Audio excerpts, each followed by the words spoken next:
Surrounded by bones and ruins, our hero calls out to Luo Wei, reminding him that they were once brothers who fought side by side to the death. He then asks him why he would do something like this. At that moment, Luo begins to remember how it all started. He recalls that at first, monsters began pouring out of strange spatial rifts, causing chaos everywhere. Later on, those rifts became known to everyone as the dangerous dungeons. Because of this, those who came into contact with them gained mysterious powers known as classes. So, to conquer the dungeons, they formed a squad of class users, but the traitor reveals that's precisely why he needs to be eliminated. He's become uncontrollable. According to the blonde man, users with powerful classes can easily disrupt the order of the Empire. And our protagonist, who had surpassed even the SSS rank, had become the most dangerous enemy of them all.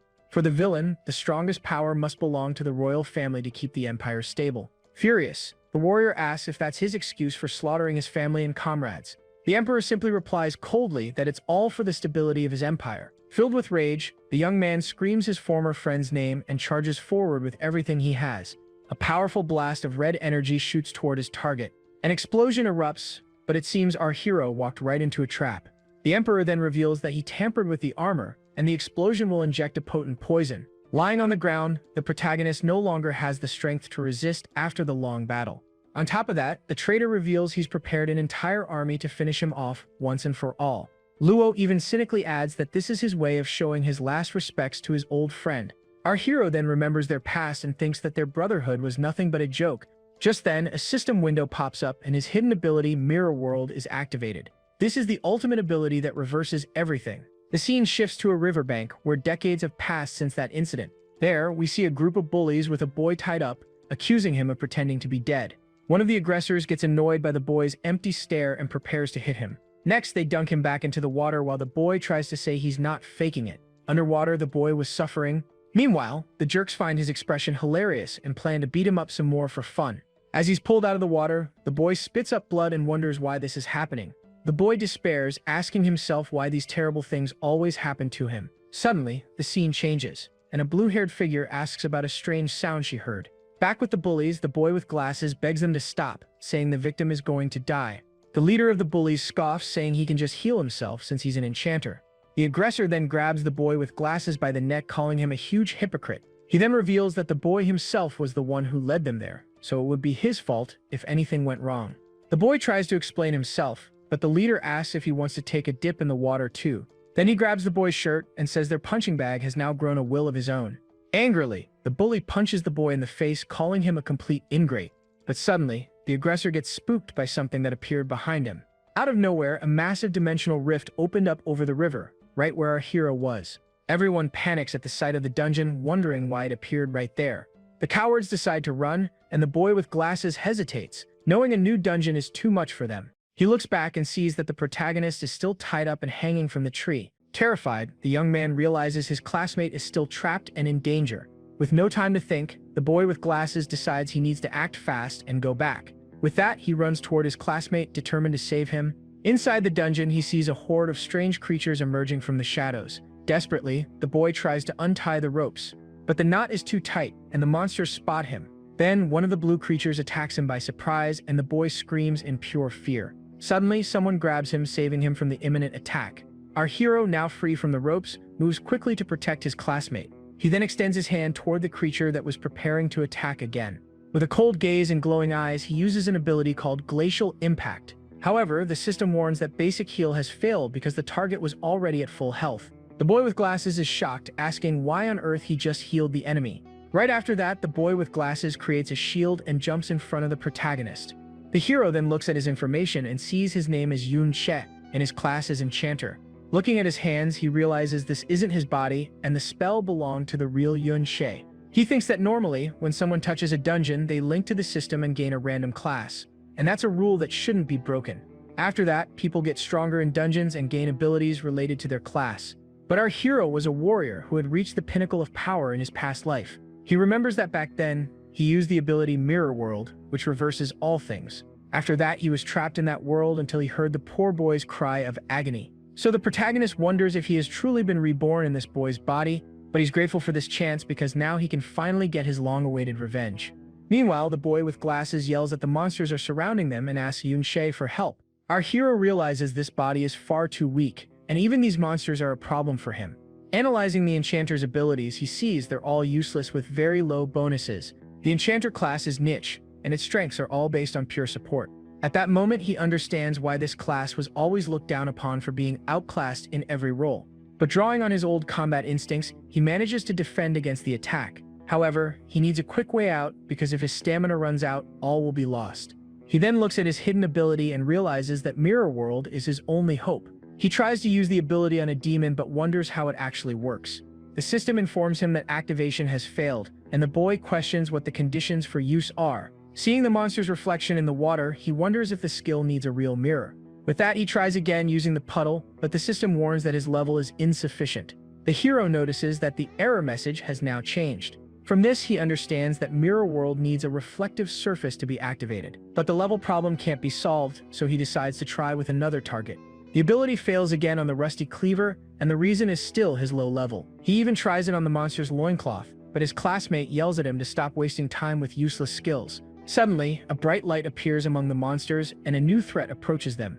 Then, a massive, shapeless sovereign level 10 appears, making the situation even more tense.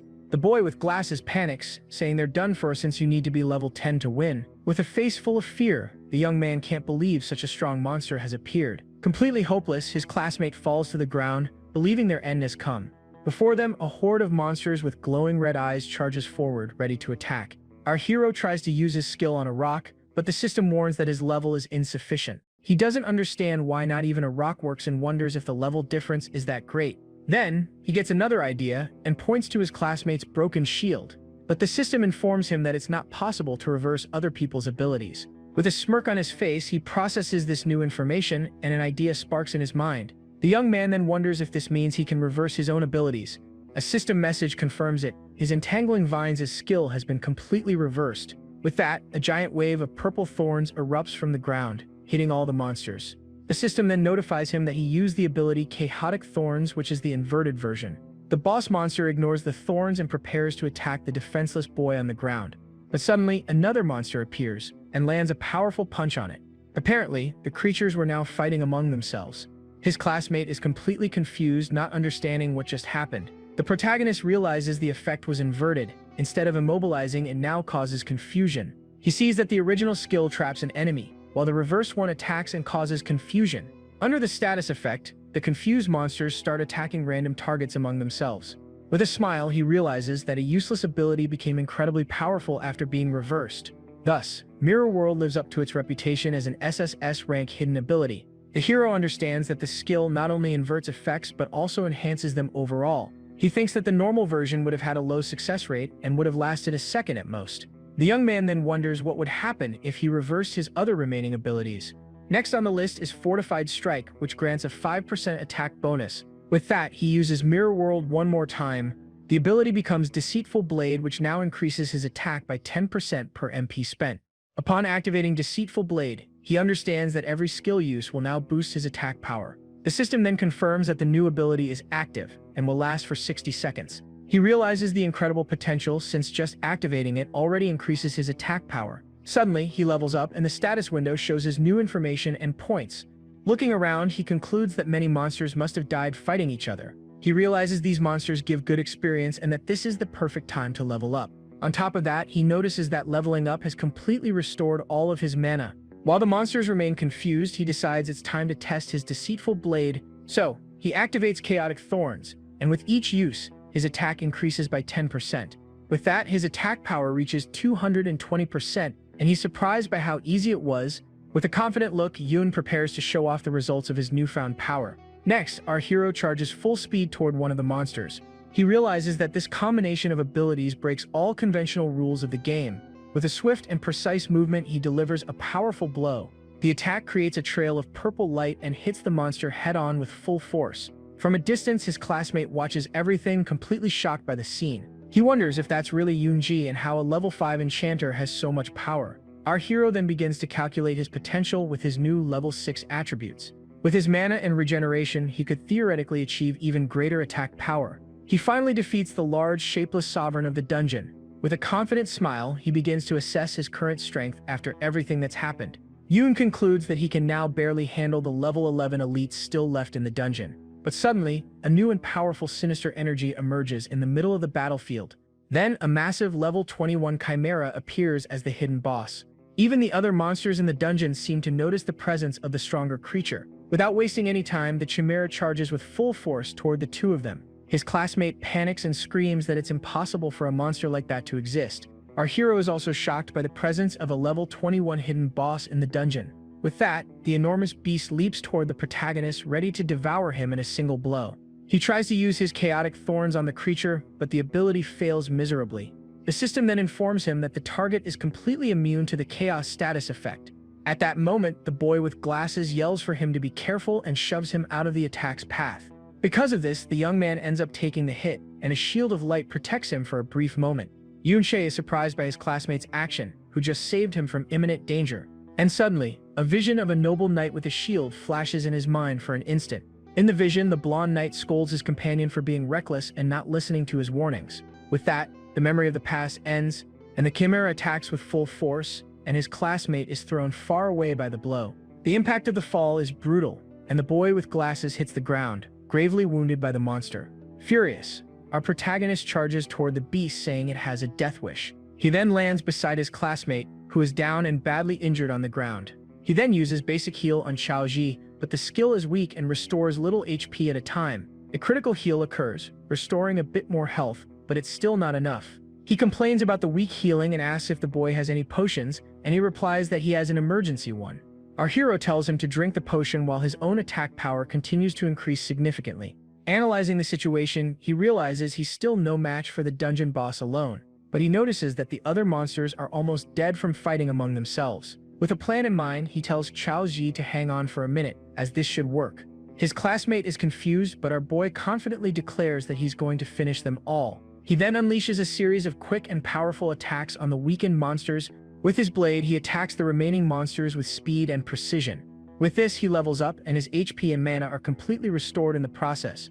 He then realizes he needs at least a 400% attack boost to defeat the boss. But Deceitful Blade only lasts for 60 seconds, and time is running out. To achieve this, he needs to use Chaotic Thorns 40 times in less than a minute.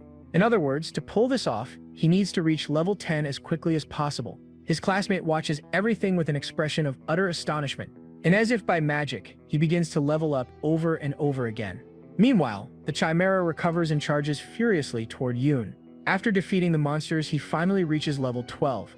With his attack at 510%, he declares that this is more than enough. He then charges at the Chimera and unleashes a barrage of blows. With his blade, he moves with agility and continues his relentless assault. The creature can't react and is hit by a shower of cuts all over its body. With that, the enormous Chimera screams in pain and finally seems close to defeat.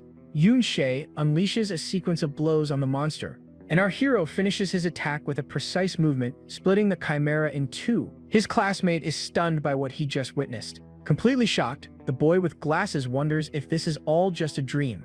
He can't believe that an enchanter cleared a new dungeon all by himself and even leveled up in the process. The system then announces that the dungeon lord has been defeated, and our hero has reached level 15. Xiaoji approaches the creature's body and asks Yunxie if that's really him. He then questions how the protagonist got so strong all of a sudden.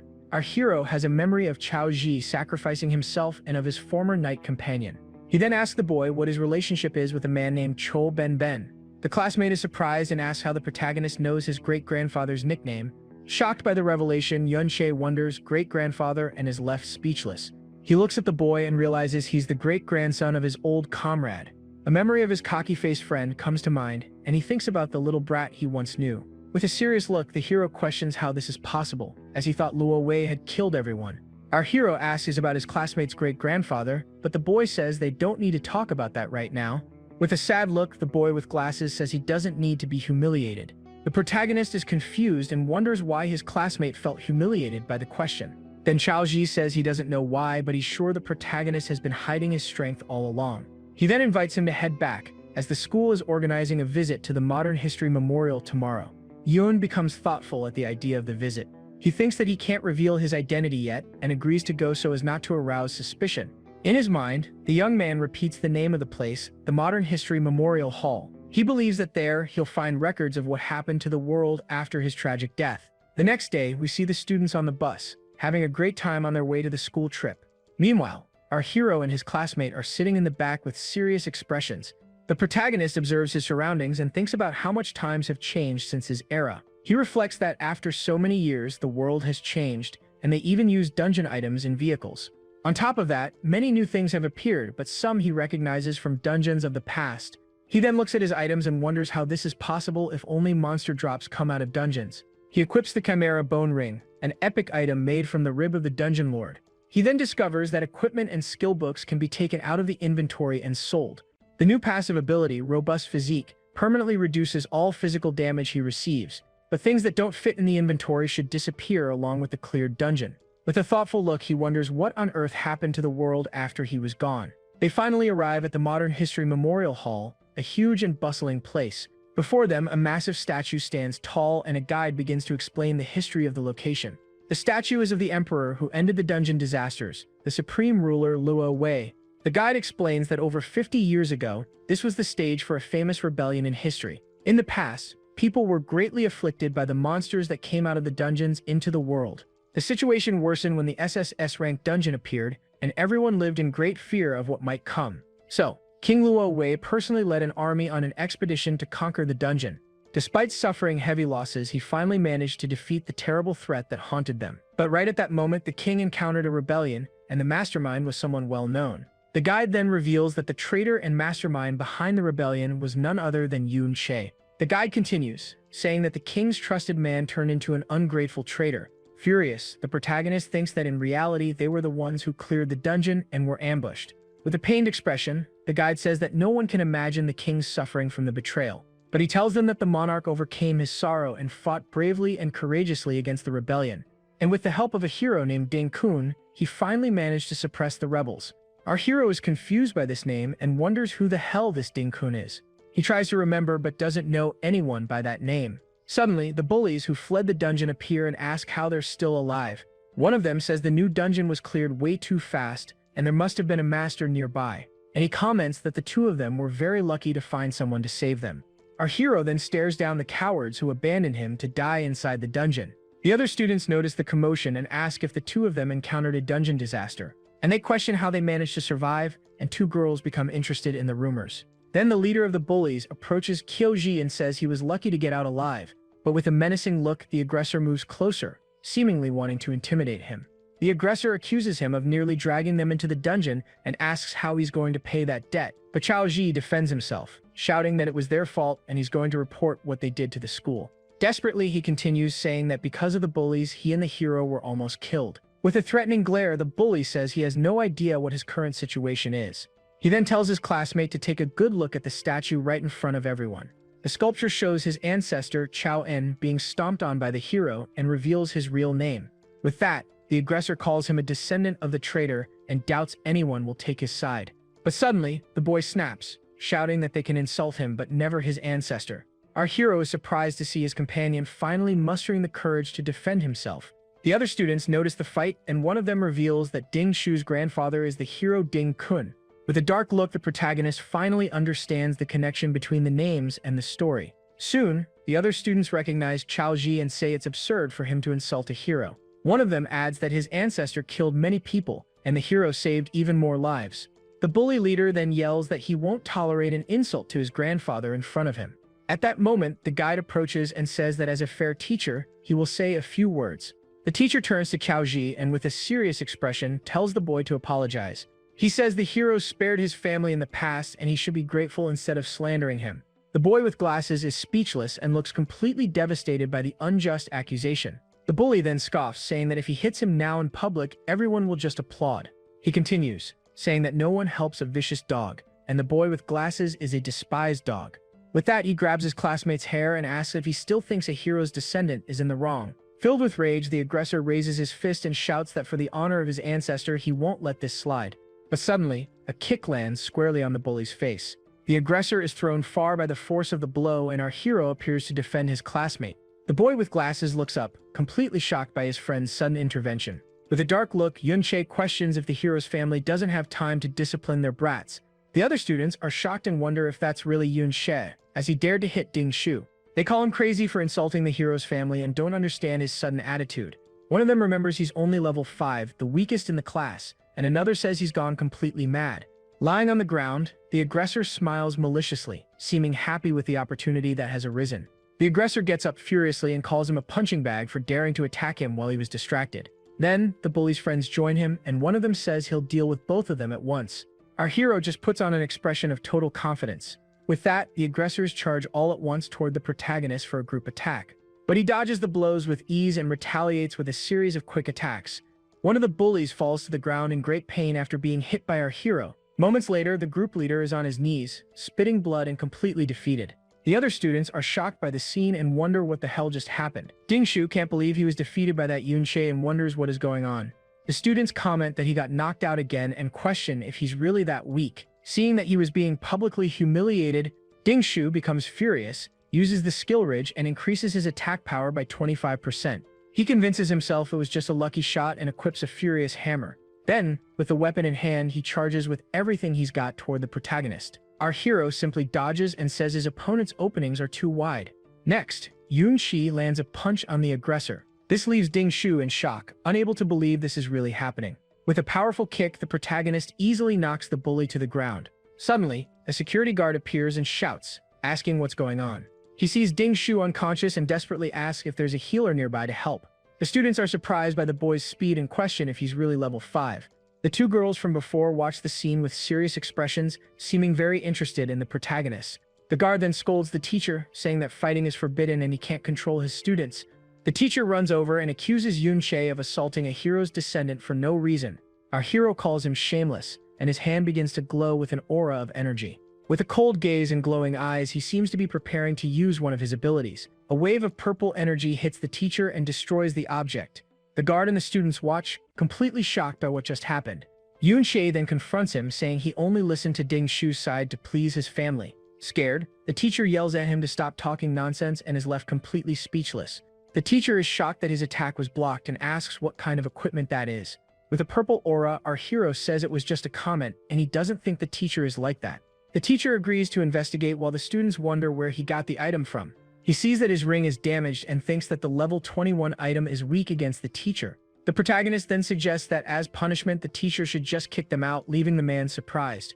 He then turns to leave and calls for his classmate to come with him. The boy with glasses is stunned and wonders how his classmate managed to block the teacher like that. Desperately, the teacher yells for someone to use a healing spell on Dingshu, who is unconscious. With that, the two young men finally leave the memorial hall. With a sad look, the hero concludes that no one survived and his friend Ben was killed by that so-called hero. Once outside, he looks at his classmate and seems to have an idea in mind. He thinks his friend will answer without thinking and asks about the deeds of the hero Ding-kun. The boy with glasses gets nervous and tries to remember the details about the famous hero from history. He explains that the hero discovered the villain's conspiracy and set up an ambush near the dungeon. The protagonist starts to reflect and seems to have discovered something important. With that, a memory of the past emerges, and he recalls his old team in front of the dungeon. The battle inside that dungeon was extremely difficult and tested the limits of all the warriors. At that time, our protagonist fought with everything he had and surpassed his limits in the battle. His classmate continues, saying that the hero Ding-kun trained hard to resolve the crisis. After being promoted by the king, he fought all over the country and saved various places from destruction. And one of his most famous feats was the Great Cataclysm of Winterfell City at the time. Our hero seems to recognize the city's name, and an important memory comes to his mind. He then remembers that he was actually the one who saved that place from the monsters all by himself. With this, he asks his friend about the sword the fake hero's statue was holding. The boy explains that it's the floating cloud sword, used to finish off the traitor Yen Che. Furious, he realizes that not only his glory but even his sword was stolen by the villain. With a heart full of hatred, he decides he will finish off the fake hero Ding-kun first. The scene shifts to the Ding family home, with several high-level guards patrolling the area. Suddenly, one of the guards turns around, seeming to have noticed something suspicious nearby. Hidden in an alley, our hero and his classmate observe the enemy family's compound. The blonde guard looks in the boy's direction and complains about some brats being nearby. Hidden, our hero notices how alert the guard is and wonders if he has the scout skill. Scared, his classmate insists they leave as there are many guards and Dingshu might come back. But the protagonist thinks that although he wants to deal with the fake hero directly, it's not that simple. According to his friend, the so-called hero spends all his time in a high-level dungeon, and entry is restricted. Furthermore, these dungeons are guarded by the army and require a special pass to enter. With a plan in mind, he concludes that the Ding family must have the pass stored in their house. He questions his companion about the need for so many guards for just one hero's family. The boy explains that besides being descendants of a hero, they have a dungeon on their property. The protagonist is surprised and asks what he means by them having a dungeon inside their house. His classmate reveals that low-level dungeons are bought and sold privately, but he adds that this is something only the rich and powerful like Ding Shu can do. For common students like them, it's only possible to level up in school training sessions, and they still have to fight for it. With a thoughtful look, the hero reflects on how the new era has completely changed things. He then asks if that means the richer and more powerful you are, the higher your level, and his classmate confirms it. The classmate explains that a common person graduates between level 15 and 20 and stays at that level. But he continues, saying that if you can get a job in a dungeon, your situation might change. With that, you could reach 30 by middle age, and the Ding family guards are already at that level. To go beyond that, you need to join the army or a guild, and only then get access to larger dungeons. With a determined look, our hero concludes that the pass is essential for him to get stronger. The boy with glasses tries to convince him to go back, as the level difference is huge and they're no match. The protagonist knows his current strength isn't enough to defeat the hero, let alone King Lu Wei. But he notes that level 30 scout abilities usually have a very small area of effect. Abilities like Eagle Eye or Enhanced Hearing don't cover the entire mansion all the time. And since it's not a life or death dungeon, most guards are complacent, which is an opening. His classmate is confused by the statement and wonders what he means by them being complacent. He remembers that in his past life, security was much tighter, and his friend warns him about the danger. Suddenly, the hero grabs his classmate, who panics and asks why they need to do this. With a confident smile, he asks the boy with glasses if he doesn't want to change his life forever. The boy says he does, but for that, he would first need to get into a guild, and then... The hero asks if joining a guild really changes anything for the great-grandson of the traitor Kiao En. The boy with glasses is left speechless by the question and seems to reflect on his miserable life. Our protagonist says that destiny is changed in the present, not with uncertain bets on the future. He then moves forward, saying he won't let the dungeon pass by, and his classmate must decide what to do. In his mind, the hero wonders if the descendant will make the same choice as his ancestor. With a determined look, the boy with glasses seems to have finally made his decision. He then runs after his friend, thinking he can't just let him go to his death. The protagonist tells him to be quiet and warns that there are no traces of scout abilities there. He explains that as long as they can keep their voices down, the infiltration will be successful. With an agile leap, he takes his friend with him, avoiding the guard's line of sight. Seizing the right moment, he enters with ease, and his classmate is surprised by the feat. Already inside the Ding family compound, the boy with glasses points to something in astonishment. Before them is the entrance to the underground dungeon that belongs to the bully's family. Inside the dungeon, they encounter zombies, and the hero notes that the level is slightly higher than the previous one, but he realizes the number of monsters is low because the Ding family clears them out regularly. The hero sees two weak monsters and tells his classmate to try fighting them alone. Frightened, the boy with glasses says there's no way he can win a fight against the zombies. With that, the monster attacks him, and he screams that he can't believe he trusted his friend for this. The zombie gets closer, and the boy yells that he shouldn't have come to this dangerous place. Desperately, he uses his shield to defend himself and shouts that he just wants to go home. The protagonist tells him to fight back, but the boy says he can't find a chance and reveals he's a shield bearer. From a distance, our hero watches everything and says he's keeping an eye out, so nothing bad will happen to him. The boy with glasses seems to gain courage and faces the monster with his shield raised and ready. With a quick movement, he charges and lands a powerful blow on the zombie with his shield. After the successful attack, his expression changes, and he seems much more confident to continue. He then dodges another attack with agility and continues to defend himself from the zombies in the dungeon. Our protagonist thinks that just as he imagined, his friend's talent for battle is very good, but he's timid and panics easily, though his sense of positioning is extremely precise. Because of this, he always seems to be in danger but doesn't lose much health during the fight. As the boy fights, our hero thinks that many people give up because they don't have the courage to challenge themselves. With that, the hero uses his ability and thinks that his friend's great-grandson has finally taken the first step. Surprised, the boy with glasses sees that he's leveled up to 7 and checks his new stats in the system. The protagonist explains that experience is divided based on each person's contribution during the fight, and if his classmate doesn't help unbalance the monsters, he won't gain many experience points. His companion says his movements are agile, and the hero asks how he distributes his points. The protagonist questions whether shield bearers shouldn't focus on other things instead of agility. But the boy explains that otherwise, it's hard to find a group because nobody wants to wait for a slow tank. Our hero advises him to think long-term, as advanced classes require certain attributes. He mentions the Bastion Fortress class, which requires 60 stamina and 90 defense. His friend says a normal person reaches level 40 at most, and S rank is just a dream. The protagonist then places a hand on his companion's shoulder to give him some important advice. With a serious look, he tells his friend to start thinking about becoming a true S rank. Shocked, the classmate hears the hero tell him to think about things far beyond simple S rank. Our hero reflects that he also needs to plan his own class evolution for the future. He thinks that his support class only became useful again because of the mirror world skill. With a focused gaze, he thinks that if nothing goes wrong, his class will change soon. Suddenly, a notification surprises him, showing that his skill can be leveled up. Without wasting a moment, one of the zombies charges straight at him to attack, but our hero retaliates with a powerful, energy-filled blow against the creature. He then kicks the enemy away as the duration of his ability is about to run out. Despite the powerful blow, he's amazed to see that the monster still isn't defeated. At that moment, the effect of his attack ability wears off, leaving the boy in a difficult situation. He realizes the ability is strong, but he can't sustain a very long fight. Finally, the monster is defeated, but he realizes his stamina also can't handle long battles. Despite this, he levels up to 17 and thinks he's evolving faster than most. On top of that, he killed 2 elite zombies and gained more experience for his special ability. While collecting the items, he's happy that killing these monsters also increases his skills level. But suddenly, our hero becomes alert, sensing something suspicious nearby. With a quick movement, he hides behind the rocks to avoid being seen by the guards.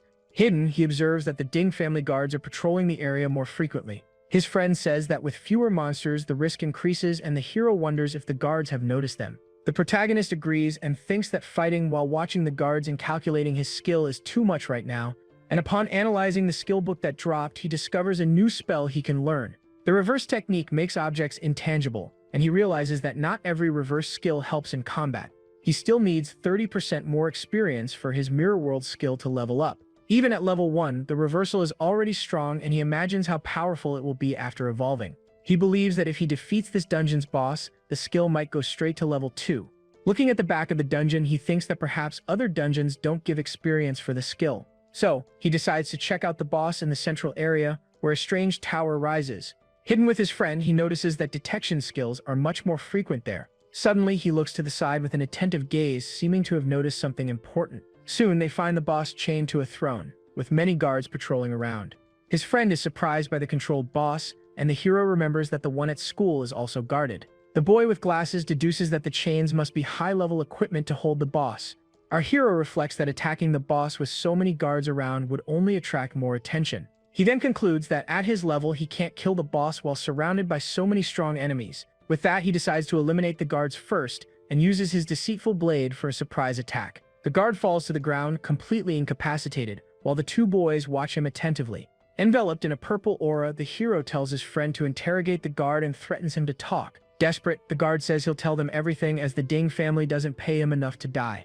Our protagonist just watches him in silence with a serious and calculating expression. He asks about the hero's dungeon pass, and the guard says the old master has several. The guard smiles, thinking the boy is just another fanatic of the hero grandfather who went too far. But he confirms that he saw the master take passes and leave them with the mansion's guard captain. The man explains that they are temporary passes, and without inside help, they would be questioned. With that, the hero grabs him by the collar and tells him not to worry about that little detail. With a cold look, he orders the guard to completely empty his system inventory. Now outside the dungeon, the group moves stealthily through the enemy family's compound. The protagonist questions if that's the only enchanter skill book the guard has. The man swears it is and complains that the Ding family takes the good drops and only leaves the scraps. With the book, he learns the passive ability Sunlight Baptism, which increases his defense. The inverted version is Moonlight's Blessing, which increases attack after using a healing ability. Next, the guard points to the inner residence and says they can't enter without permission. He continues, explaining that everyone there is high level, so they don't need common guards. Our hero asks if the pass is there, but the man trembles in fear as the head of the family lives there. The guard warns him that the head is level 42, and they wouldn't stand a chance against him. The man also reveals that the master and the 3rd boss are level 50, but are currently traveling. With a focused look, the protagonist concludes that the level 42 head is guarding the house. So, with the necessary information, he knocks out the guard and calls his friend's name. He tells his classmate to stay there and says they just need a good plan to lure the target out. Soon, our hero returns to the dungeon where the boss remains trapped by the magic chains. He thinks that as long as the boss lives, the dungeon won't disappear and can be explored for a long time. The key to this is to protect the locking mechanism of the chains that hold the monster. The hero smiles because in his past life he learned how to unlock that type of mechanism. Without a second's hesitation, he advances quickly and attacks the guard watching over the boss's chains. The other guards panic when they see the dungeon boss completely free from its chains. To lure out the family head, our hero says that using the level 60 chains is the perfect method. With that, the giant monster becomes furious, and the guards shout that it has entered berserk mode. Outside, the family leader orders his men to reinforce the dungeon immediately. Hidden behind a tree, the protagonist's classmate watches everyone rush into the dungeon. With the level 60 chains in hand, he says they can now easily enter the residence. Meanwhile, at the mansion entrance, the bully and his father arrive and are greeted by a servant. The second head of the family questions his son about his condition, and he blames a moment of carelessness in the fight. With a smile, he opens the car door and invites Miss Yun Sha to step out of the vehicle. Two girls get out of the car, and one of them was the one observing the protagonist at the museum earlier. The second head then welcomes the two guests to his humble residence. But suddenly, the man's expression changes, and he seems to have become very irritated by something. With a kick, he sends a servant flying and yells at the poor soul to get out of his way. The group then enters the mansion, leaving the fallen employee on the ground without any help.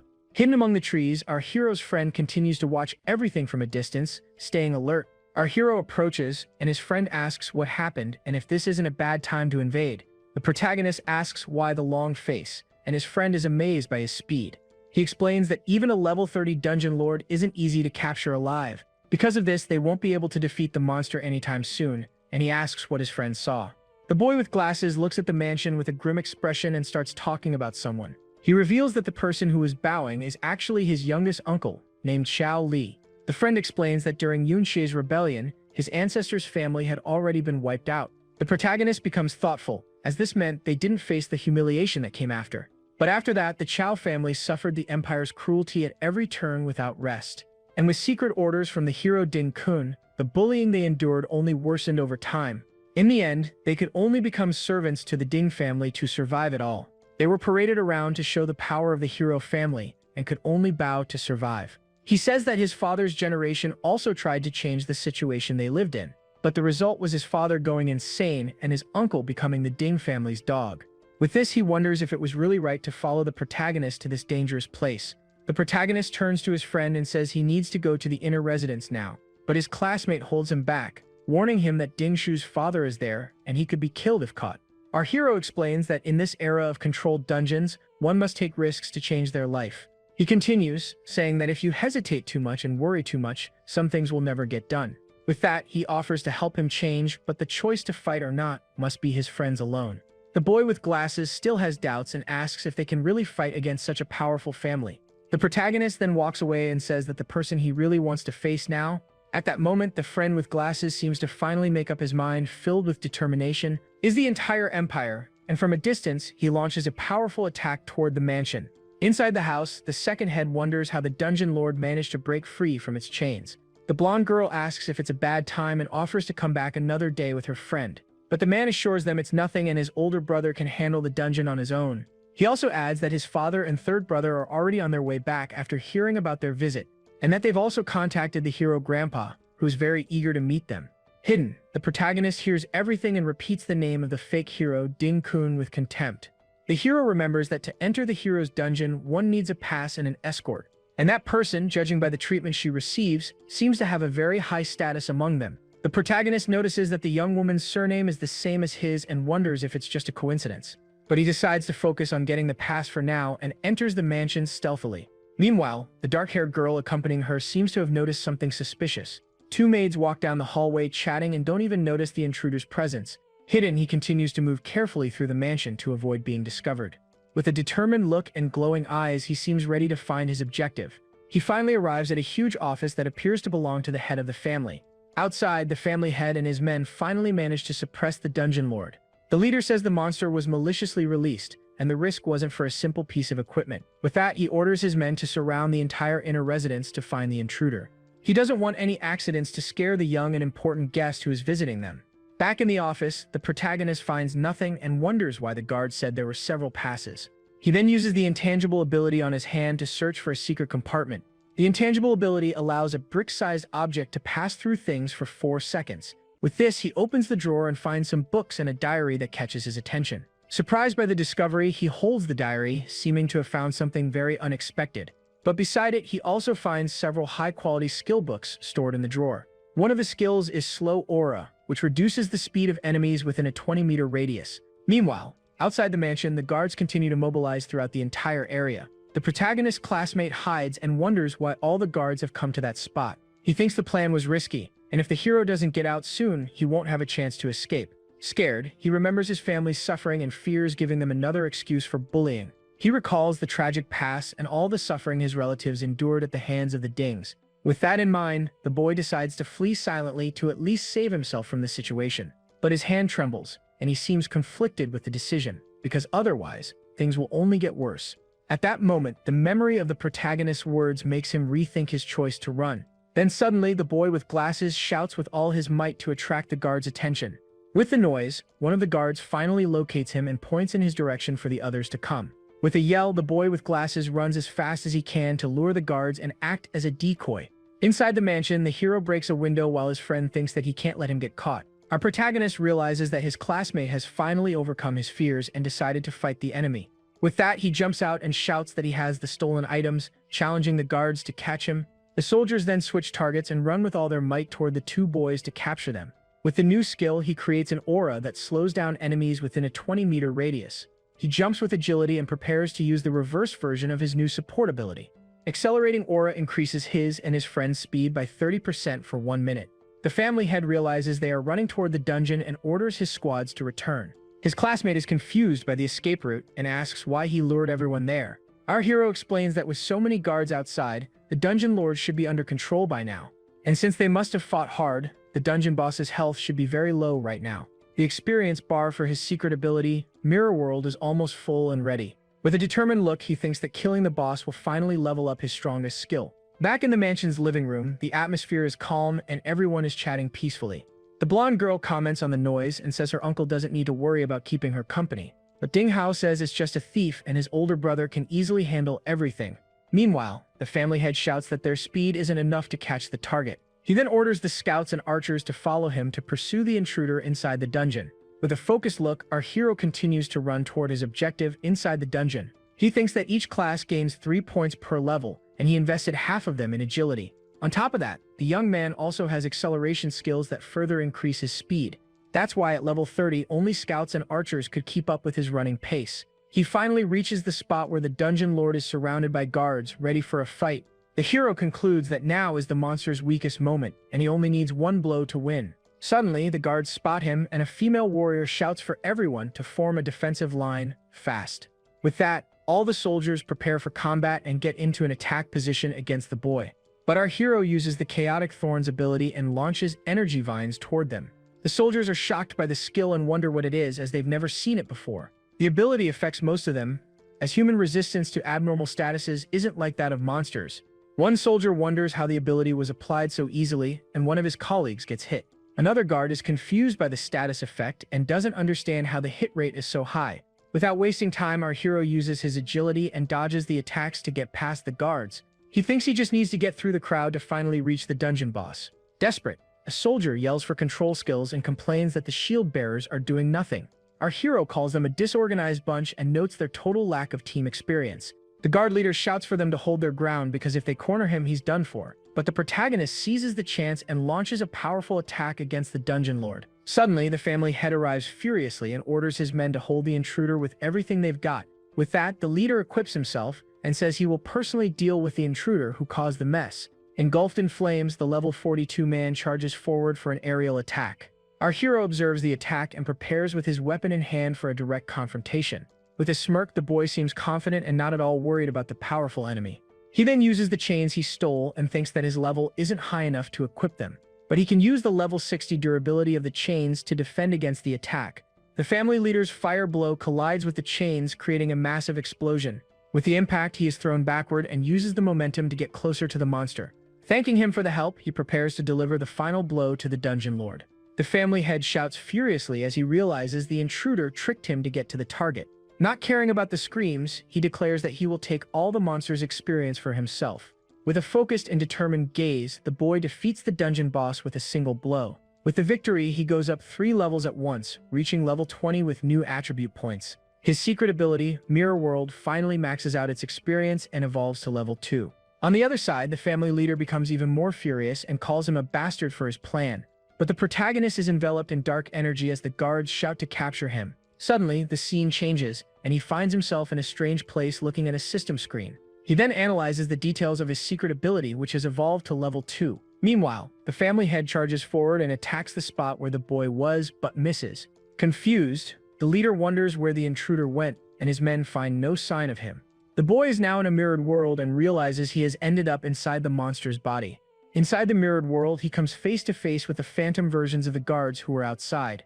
The boy realizes he's in the mirror world and that he only has 30 minutes to stay there. He's inside the monster's body, but in a mirrored, ghostly version of the location. In this strange place, the hero notices that everything is inverted, as if it were a reflection of the real world. That's why everything around him is on the opposite side and inverted compared to reality. Upon touching one of the guards, he realizes they seem to be just illusions without physical form. Crouching down, he touches the ground and notices that the place isn't made of stone, but of something different. He then picks up a mirror fragment and discovers he can take the item to the real world. From this, he understands that with the skill at level 2, he can take things out of the mirror world. The boy wonders if the system interface also changed along with his special ability. With that, he opens the skill list and finds several new unactivated techniques. The protagonist points at the screen, confused, and wonders why he can't use the new skills. He understands that the list shows the inverted forms of all the skills he can potentially learn. But to activate them, he first needs to learn the base ability in the real world, which surprises him. This way, he can choose the strongest skill combos and plan his class evolution in advance. But suddenly, the protagonist notices something strange and looks back with an attentive expression. High up in the cave, he sees a soul floating and wonders what that ghostly thing is. Looking more closely, he notices there are several other souls trapped in that place. Suddenly, one of the souls transforms into a flaming skeleton and charges to attack. The hero is startled by the transformation and prepares to fight the new undead monster. With a single blow from his weapon, he shatters the skeleton monster into multiple pieces of glass. The boy concludes that the enemy isn't that strong and can be defeated easily. But at that moment, a system notification surprises him, and he gets a thoughtful look. The screen offers a contract with the soul, so it can fight for him in the real world. He then understands that by defeating the undead, he can turn them into his servants. The hero realizes that the mirror world can bring not only items, but also undead. With this new discovery, he finds it all very interesting and continues to explore the place. Back in the real world, the guards are confused because the dungeon disappeared, but the boy didn't show up. They wonder how the intruder vanished and if it could be a stealth ability. But a scout denies it, saying that stealth has a duration and wouldn't be completely undetectable. Furious, the leader grabs one of his men and yells about how they let the intruder escape. He continues shouting that if they don't find him, they will have to pay for the destroyed dungeon. But at that exact moment, the protagonist reappears right in front of the two surprised men. The time for his ability has run out, and he wonders if he returned to the same spot as before. Upon seeing him, the family head yells at his men to grab the intruder immediately without hesitation. But the boy tells them not to rush and that now it's time to return the favor they did for him. With that, he summons an army of skeletons to fight against the Ding family guards. The soldiers are shocked and wonder what those things are and if they are ghosts. One of the captains shouts for them not to panic, as they are just common undead monsters. One of the guards defends against the skeleton's attack with his shield and prepares to fight back. He then realizes that the monsters have status bars and are only level 20 at most. The family head shouts again for them not to panic over such weak enemies. He orders a counterattack and offers a bonus to whoever captures the intruder first. While the guards fight, one of them notices that the boy has disappeared and asks where he went. Hidden, he watches the fight and thinks that his undead are still too low level. He thinks that if he had stronger undead, the fight would be much easier now. With a powerful army, those disorganized guards wouldn't stand a chance of winning. The boy laments because of the ones he found. He has already contracted the 20 strongest undead. He remembers that in the mirror world, he could only explore an area of 200 meters. Because of this, he needs to explore the mirrored world from another location to find better undead. While the guards are distracted by the skeletons, he takes the chance to escape the area. But a soldier manages to capture his friend and threatens him to get a fat reward. Without a second thought, our hero acts quickly and fights the guards to save his classmate. The boy with glasses seems to have finally found his courage and faces the enemies without fear. With that, he pushes the protagonist away and tells him to run while he distracts the guards. The protagonist realizes the situation has turned chaotic and decides it's time to retreat and count his profits. The battle between the skeletons and the Ding family men continues with great intensity and chaos. One of the soldiers finally manages to destroy one of the undead with a well-aimed blow from his weapon. He complains that the skeletons aren't strong, but a detail leaves him completely surprised. The defeated monster simply reconstructs itself and returns to the fight as if nothing had happened. The skeletons endlessly rebuild themselves and continue to attack the guards, who don't know how to fight back. Suddenly, a man appears, observing the battle with a confident smile on his face. He is the third head of the family and says they just need to kill the monsters a few times to exhaust their mana. Meanwhile, the family master questions if the important guest has already returned to her home. In the inner residence, the son apologizes to his father for failing to keep the young lady due to the intruder. The man explains that the intruders ran through the property and even broke one of the house's windows. The level 57 master is furious because they didn't catch the thieves and don't even know who they are. With that, the son just lowers his head and takes all the blame for the failure. But he says the young lady agreed to go to the hero's dungeon, and the matter with the grandfather has been resolved. Still angry, the father declares that when they find those responsible, they will be eliminated on the spot. He then tells his son to quickly check if anything else important was stolen from the mansion. Far away, our hero analyzes the temporary access pass he managed to get during the invasion. He thinks that he has the pass, but he still needs someone to take him to the hero's dungeon. The boy reflects that in the Ding's house, he managed to evolve and reach level 20. Although the ring was destroyed, he took more than 10 skill books from their private collection. Analyzing the books, he realizes that the enchanter skills are all support abilities for battle. One of them increases critical hit rate and damage but lowers defense, and he can stack these attributes. The reverse version of the skill greatly increases his defense, but in return, lowers his critical hit rate. With this, he can crush enemies of the same level with just stats and gains a passive skill. On top of that, the Dungeon Lord dropped a rare piece of armor that will be very useful to him in the future. But the most important part was that his Mirror World ability finally evolved to level 2. The boy reflects that the necromantic summons he made greatly increased his combat power. But he knows it's still not enough, as the fake hero is at least an S-rank berserker. To stand a chance, he needs a spirit of the same rank and to be at level 50 or higher. At that moment, his friend calls out to him and asks if they won't be caught by the Ding family guards. The protagonist smiles and reassures him, saying they've already shaken off the enemies and they didn't see their faces. Despite his classmates' words, the boy with glasses remains very worried about the whole situation. Seeing his friend's concern, the protagonist asks if there are any dungeons nearby where someone strong has died. His classmate repeats the question, confused, and the hero confirms he wants a high-level dungeon to level up. The boy with glasses thinks for a moment and says that there is indeed a place exactly as he described. The protagonist thinks that since it's a monopolized dungeon, he'll have to use special methods to get in. Sometime later, he hands a rare skill book to his teacher as a gift. Shocked, the master sees that it's a rare purple book for his class and wonders what the reason for this is. He thinks the boy must have strong backing but says he can't help because access to the dungeon is fixed.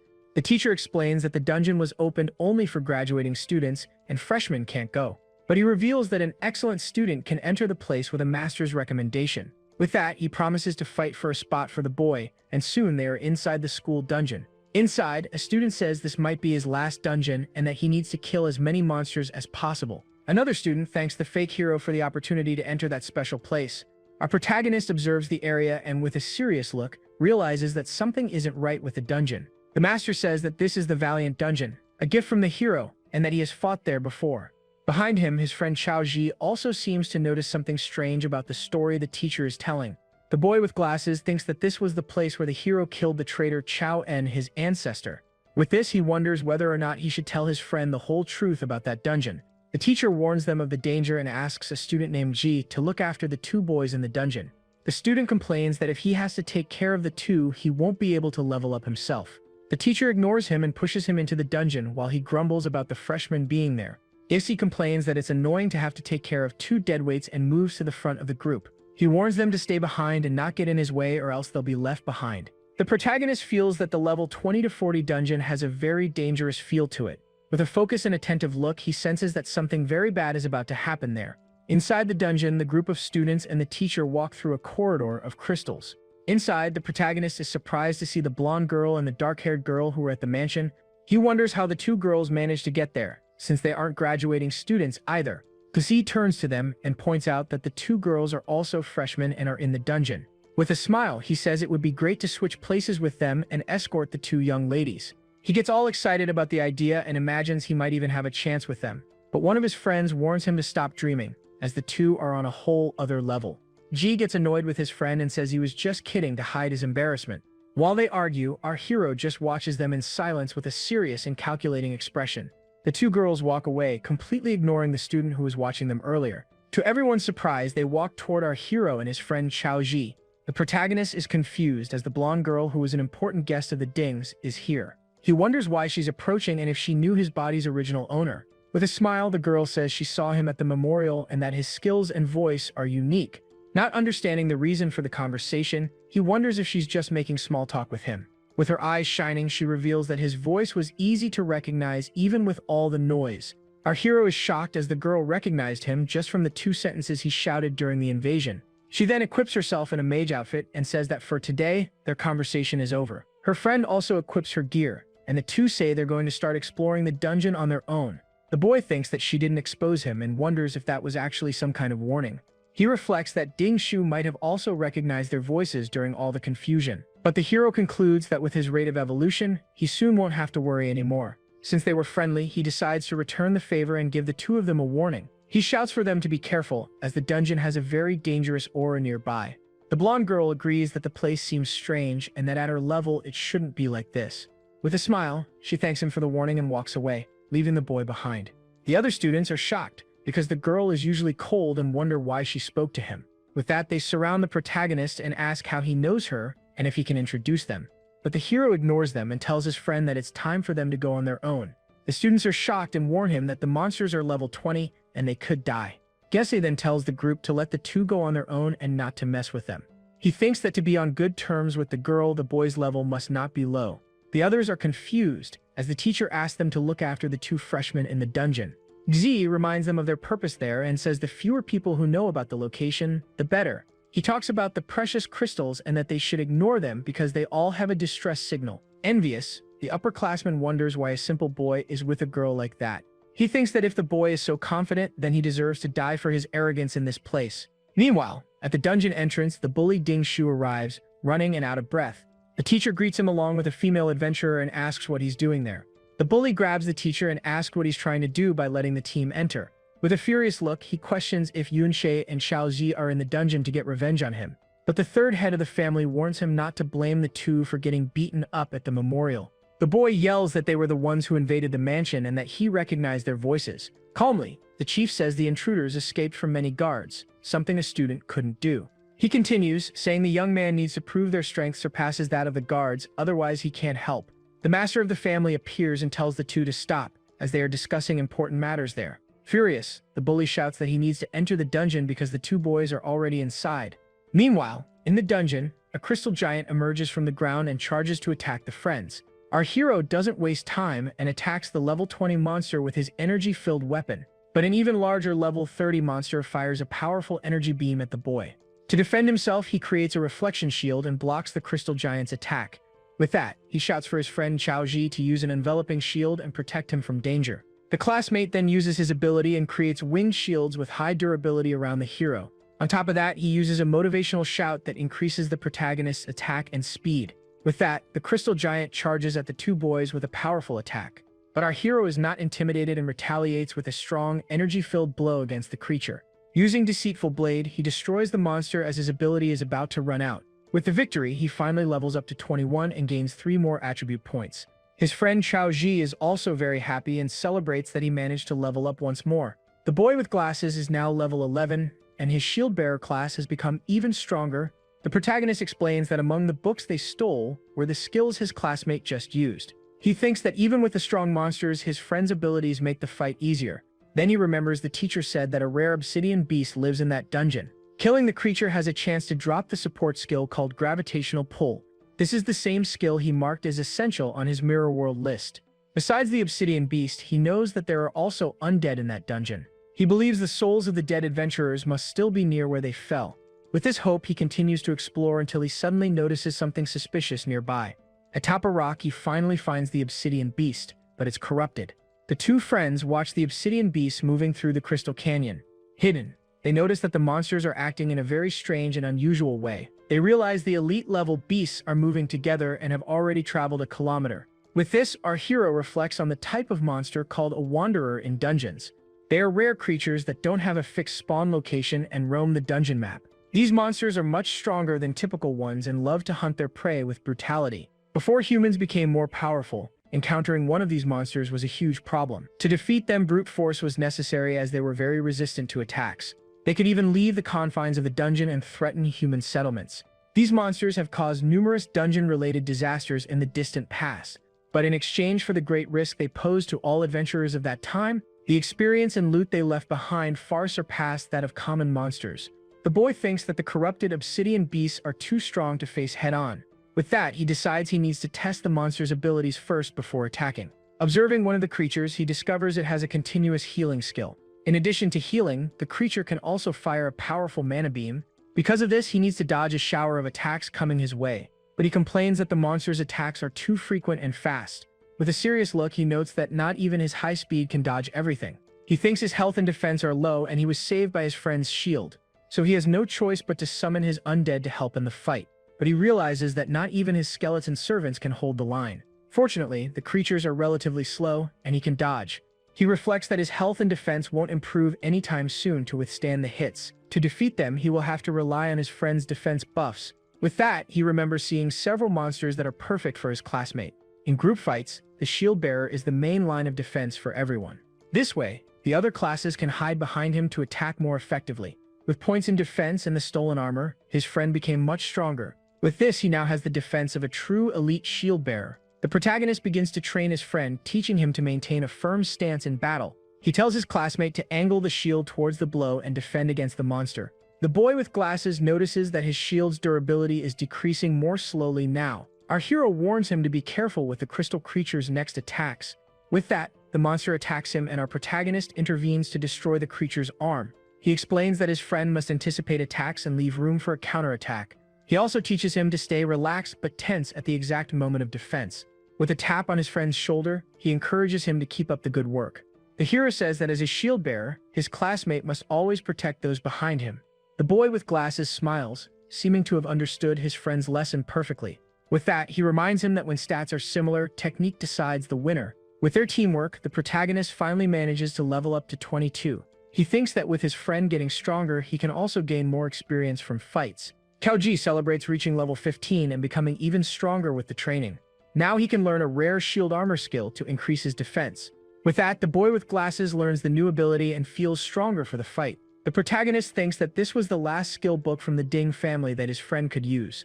The new technique adds an external armor to the summoned shield, making it much more resilient. With the defense boost from the shield armor, they can finally face the elite monsters.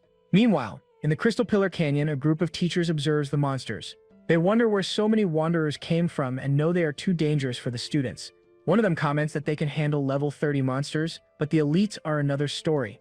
But suddenly, a student's distress signal appears in the sky, catching everyone's attention. They decide they need to rescue the students first, but worry about the threat of the monsters. With that, one of the instructors offers to stay behind and watch the creatures as a precaution. The leader agrees and tells Old Bai to stay and warn them if anything bad happens there. Our hero appears and offers to keep watch, as 2 teachers might not be enough for the rescue. The boy explains that the creatures aren't very fast and haven't noticed their presence yet. With that, he tells the masters to go without worry, as he can handle watching the area. The teachers agree but warn him not to act on his own, as the monsters are dangerous. He then warns him to make sure he stays hidden and isn't seen by the monsters.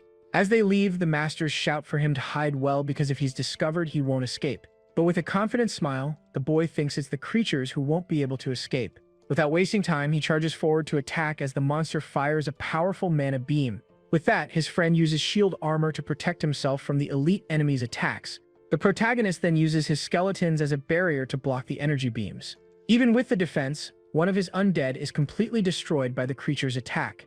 The hero seizes the chance and uses his own abilities to trap the crystal monster. He then charges forward and delivers a strong blow that shatters the elite wanderer's tough armor. He realizes the creature is almost defeated and prepares one last attack with all his strength. With a final blow, the boy shatters the obsidian beast into several crystal pieces. The level 30 monster is finally defeated and the boy observes the creature's remains. He thinks he managed to take care of a wanderer and is getting used to his new class. But he remembers his past life and knows he still has a long way to go to reach his former power. The hero concludes that even with the inverted skills, he can greatly increase his attack power. But the base attack of a support class is still low, and he wished his power were greater. With the victory, he gains the Giant Warrior Slayer and Agent titles from the system. Because of this, he levels up again and thinks that elite monsters give a lot of experience. With that, he approaches the creature's remains to pick up the items that were dropped in the battle. A loot notification appears, and he looks carefully at the item he managed to get from the monster. To his surprise, he gets a crystal longsword that increases his attack by 552. With a smile, he thinks the new weapon perfectly compensates for his lack of base attack power. With that, he equips the sword and believes that fights will be much easier with the new weapon. But he laments that the skill book he wanted didn't drop and that the drop rate isn't very high. While wishing to find more monsters, he sees a red distress signal in the sky and becomes alert. One of the teachers sees the signal and recognizes it as a special alert only for master teams. With a furious look, the master prepares for battle with his golden shield in hand. He wonders why so many obsidian beasts are gathered in that part of the dungeon. From a distance, you can see the army of monsters surrounding the small group of teachers in the cave. The two girls are also with the masters and wonder what happened to make so many monsters gather there. One of the teachers explains that they don't know for sure what happened and only came after seeing this signal. He then points to the cave and says the signal is coming from there and they must be trapped inside. He says they are organizing the rescue, but there are too many monsters and even with all the teachers, it won't be enough. With that, one of the instructors asks the two girls to help as well if possible. With a confident look, the blonde girl says that helping with the rescue is their duty. With that, the blonde girl prepares to use one of her light magic abilities. She then uses her mystic art of starlight skill to strengthen all her allies. The technique increases everyone's spirit and attack power and seems to be of epic grade. Meanwhile, the other girl uses a gravitational pressure ability to crush the monsters. Right after, she attacks with her hidden thorn skill to finish off the creatures. The students are impressed and say that with their strength, the rescue will be possible now. The hero reflects that their skills and equipment are top-notch, and his help isn't necessary. He then wonders what could have attracted so many monsters to gather in that place. With that, he tells his friend to stay with the group, as he will go ahead to investigate the situation. To do this, the boy uses his mirror step ability and enters the inverted world to explore. He thinks that since the place is covered in crystals, he can enter the mirrored world at any time. But he remembers that at the Ding's house, he couldn't return to the inverted world after the time ran out. He concludes that he still doesn't understand the mechanism to return to reality at will. The boy wonders why people have ghosts, but monsters don't in the mirrored world. He theorizes that perhaps only living beings lack a physical form in the mirror world. With that, he enters the cave and finds the ghostly versions of the student group. Inside, he finds the students who attracted the monsters and activated the rescue signal. They are using the narrow terrain to protect themselves and should be safe for a while. The hero hides behind the crystals, but the view of the place makes it difficult to judge the path. Suddenly, he is surprised to find something unexpected and very valuable inside the cave. He finds a special crystal ore and understands why Xiao Zi's group came to that place. Unlike the crystals in the outside world, these ores are special and very rare to find.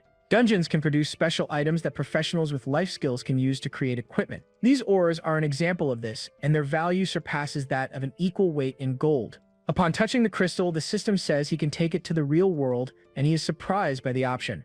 The hero wonders if he can return to the real world by touching the special crystal.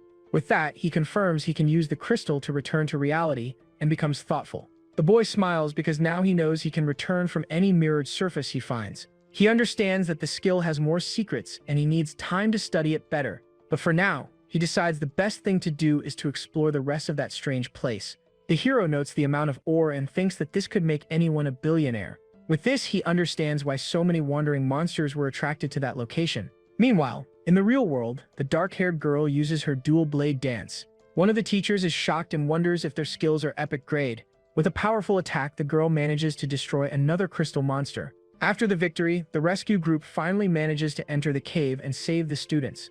Relieved, one of the students celebrates as he thought he was going to die trapped in that place. But the dark-haired girl warns him not to let his guard down, as they are not safe yet.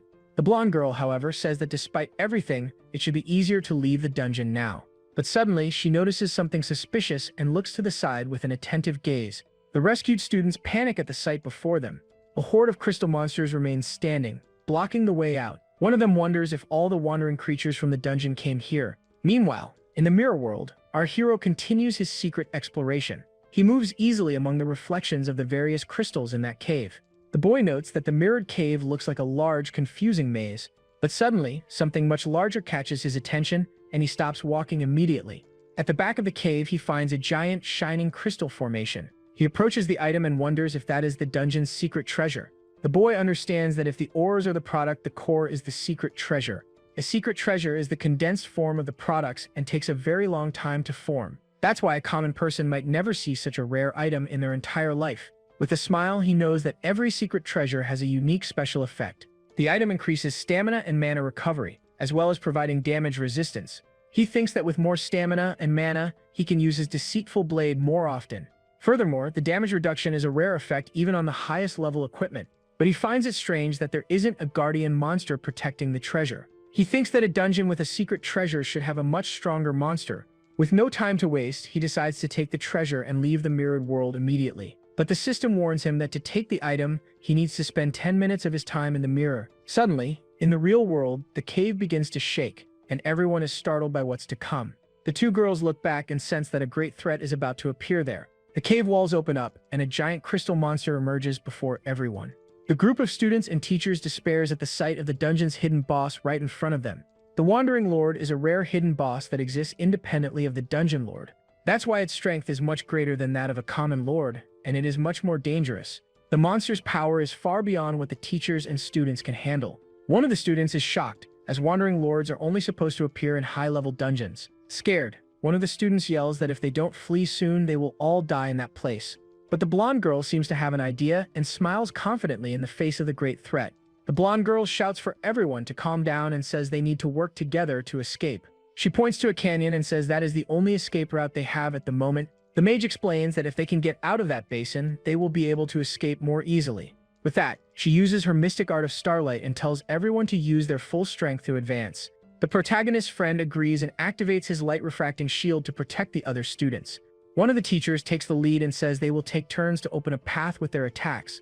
With that, one of the students uses his shield to defend against a crystal monster's blow in front. Right after, a powerful golden attack clears a path through the horde of enemy creatures. The dark-haired girl uses a support skill to help the student on the front line, but the group is still surrounded by a gigantic horde of crystal monsters from all sides.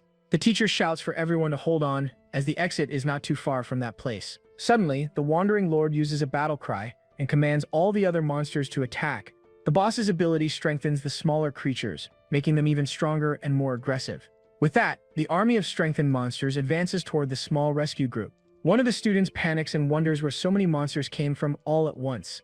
With that, the Wandering Lord wastes no time and unleashes its powerful crystal aura on everyone there. The ability increases the smaller monster's health, attack, and defense by 20%. One of the students is shocked and wonders how the creature's power increased so much all of a sudden. One of the teachers gets hit and shouts that the damage is too high for his healing to keep up. He begs for help but is completely overwhelmed by the enemy's energy beams. One of the students panics and shouts that one of the teachers was defeated in the battle. The blonde girl orders the shield bearers to the front and the healers to prioritize healing them. She thinks that everyone is already exhausted and the giant boss hasn't even started moving yet. One of the masters says it's useless and that at this rate, they will never be able to get past the monsters. With that, one of the teachers uses his stealth and decides to abandon the group to flee alone. The hooded master shouts that it's every man for himself now and leaves everyone behind without hesitation. He then runs along the cave walls to try to escape the army of crystal creatures. The protagonist's friend warns him that the duration of his stealth won't be enough to escape from there. Suddenly, amidst the monsters, a small blue ripple appears on the ground, drawing attention. The boy with glasses is surprised as something totally unexpected just happened right in front of him. The giant boss then charges an energy attack, and the hero's friend warns everyone to be careful. With that, the creature fires a purple beam that hits the fleeing teacher and explodes with force. Shocked, the boy with glasses says that the Wandering Lord turned the traitorous master to ashes. The monster's powerful attack ended up blocking the only exit the group had to escape. A student shouts that besides defeating the teacher, the attack also destroyed the entire canyon. In a panic, he says the boss's attack power is absurd and they can no longer escape. Without giving the group time to breathe, the giant creature prepares another devastating attack in their direction. Desperate, one of the students shouts that this is the end, as the boss is coming for everyone. He says it's impossible to block the attack while the two girls prepare for the worst. But Xiao Ji uses his ability and summons a giant Rocky Mountain shield to defend himself. The item is a level 70 epic shield that provides 3000 defense and 80 resistance. With a great impact, the shield manages to defend against the Wandering Lord's powerful attack for a while. The boy with glasses shouts for the strongest to help him hold the shield, or it will be the end for them. The blonde girl says that being a level 70 item, its durability is guaranteed in battle. But she laments that no one has the level to equip it, and this will only buy them a little time. One of the rescued students despairs and asks why the school's dungeon has this monster. Another student blames Zi's group and Xiaoji reflects on whether their rescue was in vain. The protagonist's friend gets frustrated with the desperate situation they are all in. He laments that at least the two freshmen shouldn't have rushed into danger like that. But he is suddenly surprised to see our hero's friend helping to hold the shield. The boy with glasses wonders how the student got there, as he should have stayed in the valley. As they defend themselves, a crystal monster charges to attack an unprotected student. At that moment, the protagonist's friend doesn't hesitate and uses his enveloping shield to protect his classmate from danger. The ability manages to block the energy beam that was about to hit the student named Ya Zheng. Ya Zheng is shocked because his own perimeter defense was broken first. He thinks that now there's no one left who can stop the wandering species that surround them. The boy with glasses then throws himself in front of Ya Zheng to defend him from a monster's blow. The student is surprised by the action and wonders where that boy's strength came from. But the situation worsens as the other guard's shields are also destroyed in the battle. With that, one of the students screams in despair as their entire defense has been completely annihilated. The boy with glasses falls to the ground, gravely injured, as a monster prepares for the final blow. One of the rescued students looks at the scene with a look of pure despair and hopelessness. But suddenly, our hero appears in the middle of the confusion and attacks the monsters with his sword. Ya Zheng observes the boy's sudden arrival and is surprised by his appearance at the scene. With his shining sword in hand, the protagonist praises his friend for his excellent work. Even injured and on the ground, the boy with glasses points at the hero with a look of confidence. With a confident smile, he then tells his classmate to leave the rest of the fight to him. The scene returns to the mirror world, where the boy found the original secret treasure. He thinks that with his mirrored ability, he will be able to double all his future harvests. But the hero notes that the crystal ores he found are still difficult to take out of there. The system warns him that to take 75 ores, he needs 750 minutes. He sees that, just like the treasure, each crystal requires 10 minutes of his time in the mirror. So he decides to take only the replica of the crystal core, as it is the most valuable. With that, he uses both cores and gains more stamina and immunity to electric and light damage. Back in the mirrored world, he is on top of the core when he notices something strange nearby. With a serious look, he feels a strong vibration and wonders what is happening outside. With that, he decides to return to the real world and see what is happening with his friends. The boy tests if he can exit the mirror world from that specific point in the cave. With that, he enters the crystal reflections and sees that he still has 12 minutes of time left. He understands that before the time runs out, he can enter and exit the mirrored world whenever he wants. But he knows that when the time runs out, the ability will go into a cooldown period. With no time to waste, the hero breaks the barrier between the worlds to return to reality. The system then informs him that he has successfully exited the mirror world and is back to normal. He notes that the number of monsters has increased, and there shouldn't be so many just for the crystal ore. Then he sees the Wandering Lord and understands that it was the source of the dangerous aura he felt before. The protagonist realizes that his friend Xiao Ji and the others are in great danger there, but now that he can enter and exit the mirrored world, he has a plan to fight the boss. With that, he enters the mirror world again to prepare for his next attack. He thinks that this way he can dodge the monster's attacks much more easily than before. The boy reflects that he is now level 24, and his strength has increased significantly. He calculates that his total mana is now 140 as he attacks the crystal creatures. With the treasures, his mana recovery can increase his power by 330%. His deceitful blade increases his attack by 180% for 8 seconds, but he knows that to face the Wandering Lord, he needs to reach at least level 30. Looking at his friend's ghosts, he knows he is still very far from his final goal. In the mirrored world, he observes the specters of his friends fighting desperately. With that, he exits the mirror world and returns to reality to help his friends. He then praises his friend Chao Zi for his good work and prepares to join the fight. Even injured, the boy with glasses smiles and tells him to leave the rest of the battle in his hands. The protagonist exits the mirror world again, stepping into reality with a new plan. Without hesitation, he shouts for anyone with support skills to buff him for combat.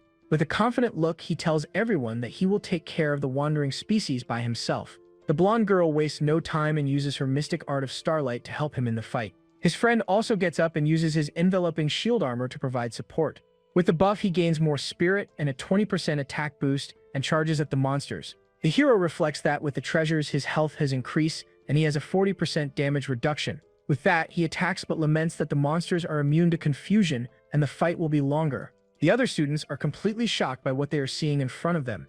One of the students asks why his attack power is so high and what skill makes him teleport.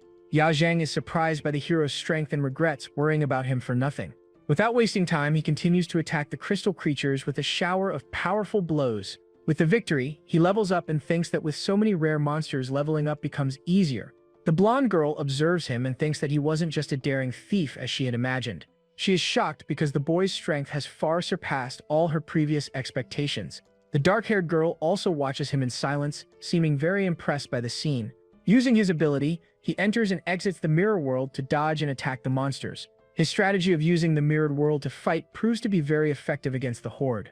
With the slaughter, he goes up 3 more levels, reaching level 28 all at once. Zhang wonders if he is a reinforcement from outside, but remembers seeing him in the dungeon before. He then says that the boy is just a student, and his classmate is incredulous at the revelation.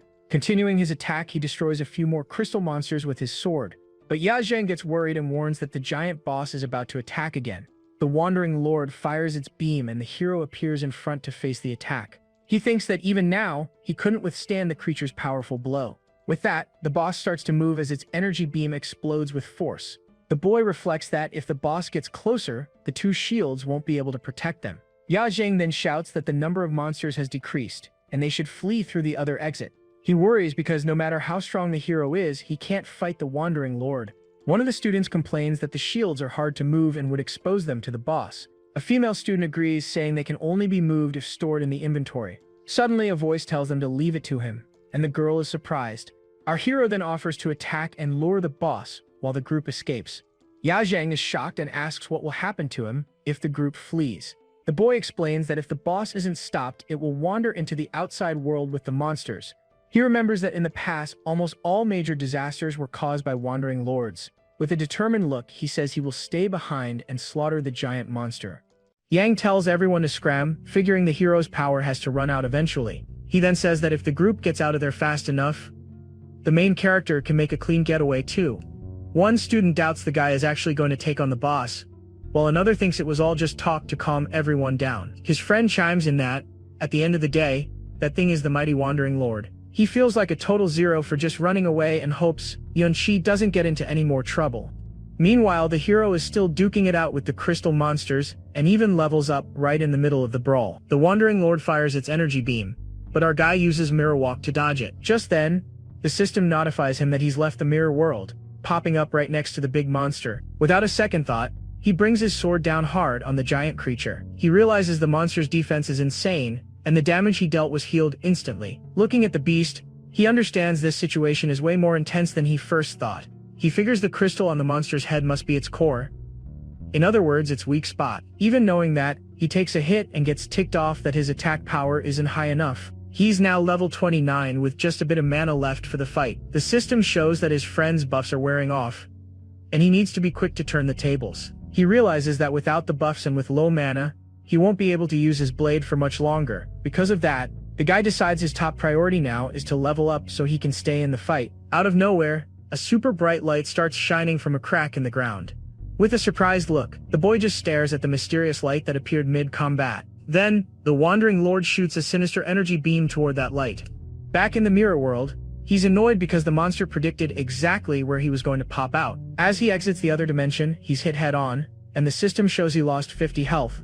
The damage keeps coming, and he realizes he's caught in the middle of a massive, continuous attack from the boss. As he runs to dodge, he laments that his mirror walk's duration is almost up. A notification pops up showing he only has 3 minutes and 46 seconds of the skill left. With few options, he figures the only way out is to use his undead to tank the hit, but summoning them costs mana, and then he wouldn't have enough to attack the monster afterward. With that in mind, he considers falling back for a bit to recover before jumping back into the fray. But suddenly, a light bulb goes off, and a glimmer of hope appears in his eyes. Turning around, he sees his friends who have come back, and asks why the heck they're there to help. The blonde girl explains that his friend begged so much they had no choice but to come back. The guy in armor denies he begged and says that with fewer monsters around, the others can escape on their own. With a huge grin on his face, the hero just thanks his partners for the help. The girl in the hat then says the boss is way too dangerous, and that they'll provide cover for him to escape. But our hero refuses and gets ready to continue the fight against the crystal creature. He says that with their support, he doesn't have to hold back anymore and can go all out. Just then, he finally hits level 30, and his stats get a nice boost for the fight. He then thinks that his attack power is now sufficient and equips a new, powerful item. The Corrupted Knight's armor is a rare, level 30 item he got from the last lord he took down. The blonde girl asks if he's going for the weak spot, but thinks it's impossible to get up that high. The hero then shows a glowing book, and says he finally got what he desperately needed for this fight. The system displays the skill Gravitational Pull, which costs 10 mana and pulls things toward him. The other skill is its reverse, which also costs 10 mana, but pulls him toward the target instead. With his new technique, he uses his blade to boost his attack, and says everything's under control. Without hesitating, he extends his hand toward the giant monster, preparing to use his new power. In a swift motion, he activates the skill, and a sinister purple energy envelops his arm. At that, the surrounding rocks begin to float, and are pulled toward him by the force of the technique. Using the reverse skill, he flies straight toward the giant monster's weak spot. The two girls watch the scene, jaws dropped, at their partner's crazy strategy. With a perfect strike, he hits the crystal on the creature's head and deals some insane damage. The Wandering Lord explodes in an intense flash of light, and the system warns that the hero's health is dropping. Even after winning, the guy gets caught in the blast and continues to lose 107 health. With a pained expression, he endures the damage from the explosion as his health plummets. The crystal shatters completely, and we see he's left with very little health and almost no mana after the final blow. The system then informs him that he has defeated the Wandering Lord, gaining experience, titles, and 2 skill books. With the victory, he levels up 3 times in a row, becoming even stronger. His stats show he's reached level 33 and now has 9 points to distribute. His friends are completely floored, not expecting the guy to be so powerful. Suddenly, 2 golden lights appear, and our hero realizes they're 2 legendary items. He then moves closer to see what rewards he got for taking out the dungeon boss. The blonde girl yells that the giant monster is falling and warns the hero to be careful. Just then, the boy is carried away with the creature's debris, plummeting toward the ground. The monster's body hits the ground, causing a huge impact and kicking up a heck of a dust cloud. His friend in armor is astonished by what he sees after the dust settles. He realizes the creature's body was actually a hollow mountain filled with crystals on the inside. Down inside, the hero finds the remains of monsters and humans scattered across the floor. From this, he imagines that an even stronger Wandering Lord was born there a long time ago. The guy understands that's why the place is marked by such an intense battle. Looking at the scene, he spots something strange on top of a crystal mountain and gets curious. There, he finds the body of a warrior, and the system informs him his name was Kiao En. Our hero then approaches, calling out a strange name as he looks up. He observes the body of the warrior, who perished kneeling, holding his sword embedded in the crystals. The blonde girl recognizes the man as the traitor, Kiao En, and says the hero Ding Kun met his end there. But she didn't expect to find this scene, and sees another warrior's body with a shield. At that, the girl understands the place was the stage for a nasty fight against both monsters and people. She says the scene is very different from the statues that show the man being trampled by others. Hearing all this, the hero remains quiet, just processing the new information. Then, the friend in armor reveals that his great-grandfather maybe wasn't such a bad guy after all. He says that he's been researching his ancestors' history since he was a kid, but the descriptions were always vague. Despite that, he discovered that his relative always went to dungeons that didn't match his level. He questions why an S-ranked professional at level 60 would come to such a weak dungeon. The young man then reveals it was because that dungeon could spawn a powerful Wandering Lord. He explains that these creatures are the source of catastrophes that summon monsters outside the portal. Back in the day, officials didn't have armies to defend the world from so many monsters. So, they relied on powerful heroes to clear the dungeons and protect everyone. The friend in armor shouts that his great-grandfather came here to stop the disasters before they could even start. The hero and the girls just listen to the guy's outburst in silence, not saying a word. He then says that the others probably think he's just making stuff up to feel better. With a clenched fist, he admits that even his own family thinks he's just looking for comfort in this story. At that moment, the main character places a hand on his friend's shoulder to show some support. With a friendly smile, the guy says he believes every word he said about his relative. The 2 girls look at the hero, completely surprised by his gesture. The friend in armor is shocked and speechless upon hearing his partner's support. Then, the hero remembers his past and thinks that he himself wasn't this kind of good person. In a memory, he's climbing on a bar table, yelling that he doesn't need any master to train him. Pointing at someone, he says he'll surpass the guy soon, and that the old man can go ahead and retire. But in another dungeon, he's attacked by monsters and screams desperately for his master's help. After being saved, he complains, telling them not to help him next time since he didn't expect so many enemies. In another moment, he's training alone and wonders if he's been found out again. With a smug smile, he says he's the type to train in secret only to show off in front of everyone later. In his memories, his master asks why he chose the weakest class of all. The man then explains that no other profession could keep up with his aggressive fighting style. With an irritated look, the young man complains that his mentor is such a pain and never shuts up. He justifies himself by saying he found so many monsters that he couldn't resist and had to fight to level up. Back in the present, the hero says that for his friend's sake, he'll settle the score with the Ding family. Elsewhere, a man in a suit asks if the information a young man gave him is actually true. The young man confirms the story and says the professor in charge of the dungeon can prove the hero's feat. He explains he was blocked at the entrance, but when the students came out, he overheard everything. One of the students asks if the other saw the moment the wandering lord was finally defeated. Another replies that with all that noise, it was impossible not to see, and is shocked by the monster's defeat. One student wonders about the identity of Yunqi, who proved to be even more incredible than the others. After hearing the full report, the two men in suits remain quiet, just thinking about the situation. With that, the man stands up and orders the Ding family guards to be summoned to the dungeon. Suddenly, he stops and asks if the Qiao family's youths were also in the dungeon together. With a wicked grin, he then orders them to bring the people from the Qiao family along as well. He then orders the Ding family guards to follow him to the traitor's secret realm. But he pauses for a second, remembering a piece of information about the Qiao family youths.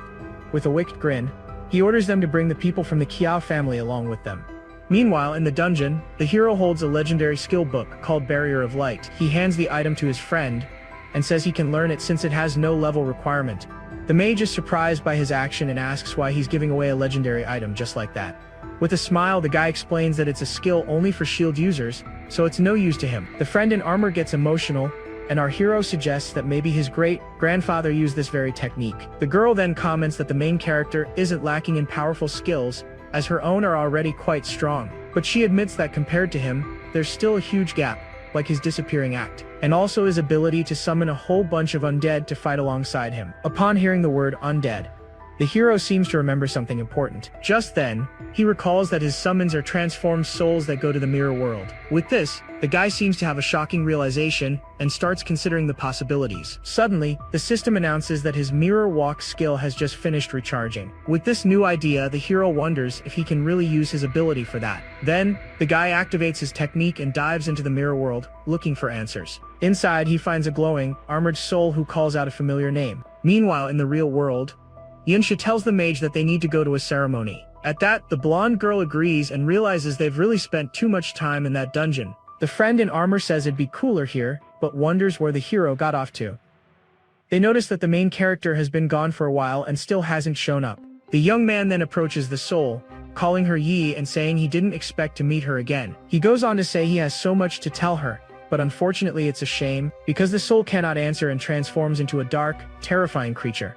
With a serious look, our hero understands that his friend has become a true undead.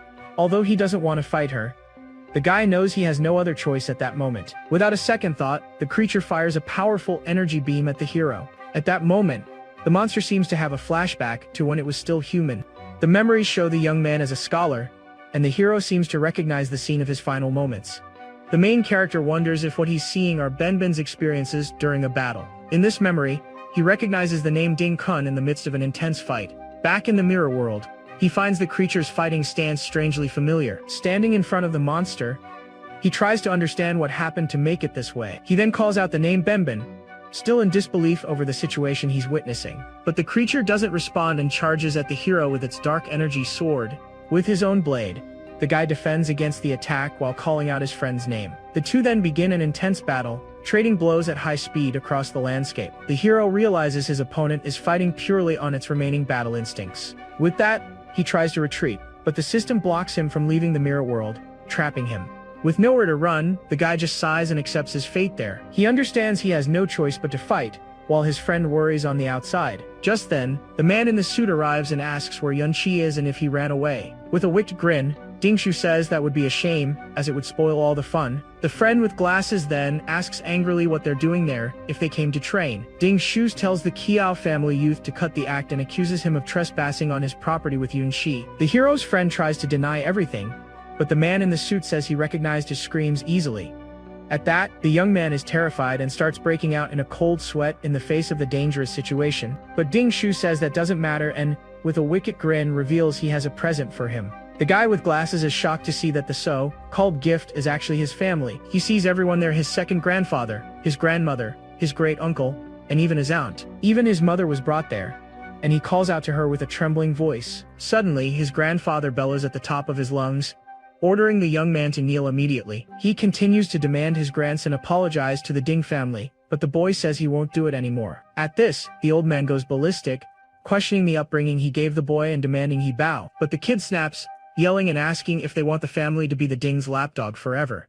With this rebellious attitude, all his relatives are shocked and frightened by his courage. One of his uncles then shouts that being a dog is a blessing, since they're descendants of sinners. His mother then begs Qiaojie to stop, asking if he wants the whole family to be wiped out because of him. She continues, saying that with his father being sick, it's very hard for her to keep the family together. The young man points to the dungeon and says his great-grandfather went in there to resolve a catastrophe, sacrificing himself. He explains that he's been gathering information about his ancestor this whole time, but had no way to prove it. With a determined look, the young man asserts that the proof is right there, and that his great-grandfather was not a villain.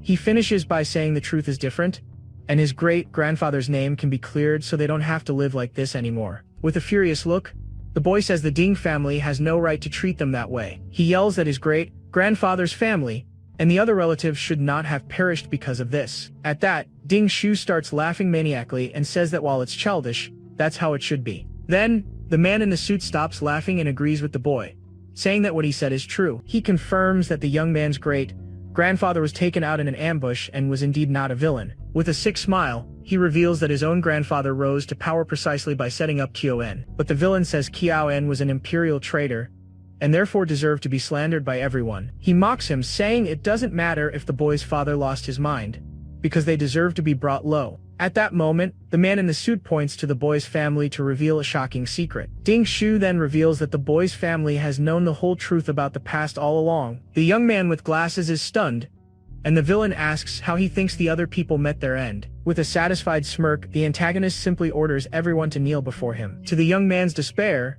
his entire family obeys and kneels on the ground without a second thought. His mother then begs him to admit his guilt and stop resisting, because it's useless. Crying, she says she doesn't want to lose her son after her husband already lost his mind because of them. The boy is devastated by his mother's words, as she says she can't take this situation anymore, but he remembers a friend cheering him on, telling him not to listen to others because he was the best. He also recalls the main character smiling and saying the same thing to him with confidence. Suddenly, one of Ding Shu's goons attacks him from behind, saying he'll kneel one way or another. But to everyone's surprise, the young man with glasses manages to block the kick with his arm. With no time to react, he's hit by another powerful kick that sends him flying.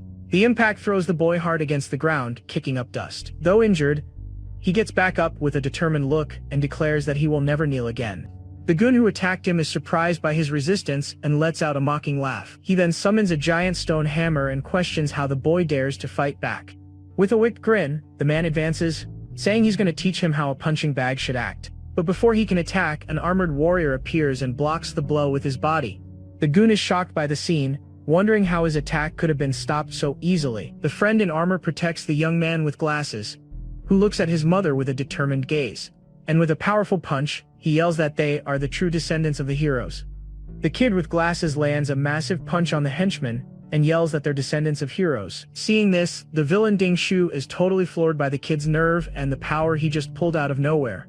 The henchman can't believe it, wondering how the kid got so strong all of a sudden, saying it's impossible. Fuming, he yells that the young guy was nothing more than a punching bag he'd always used for practice.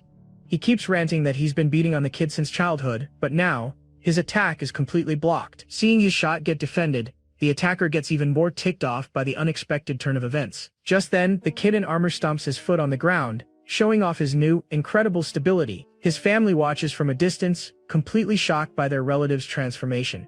With a determined look, the young man states that he's no longer the same weak person he used to be. Meanwhile, somewhere else, the protagonist is fighting against his own dark copy. He realizes the power gap between them is huge, since the clone is already in its final form.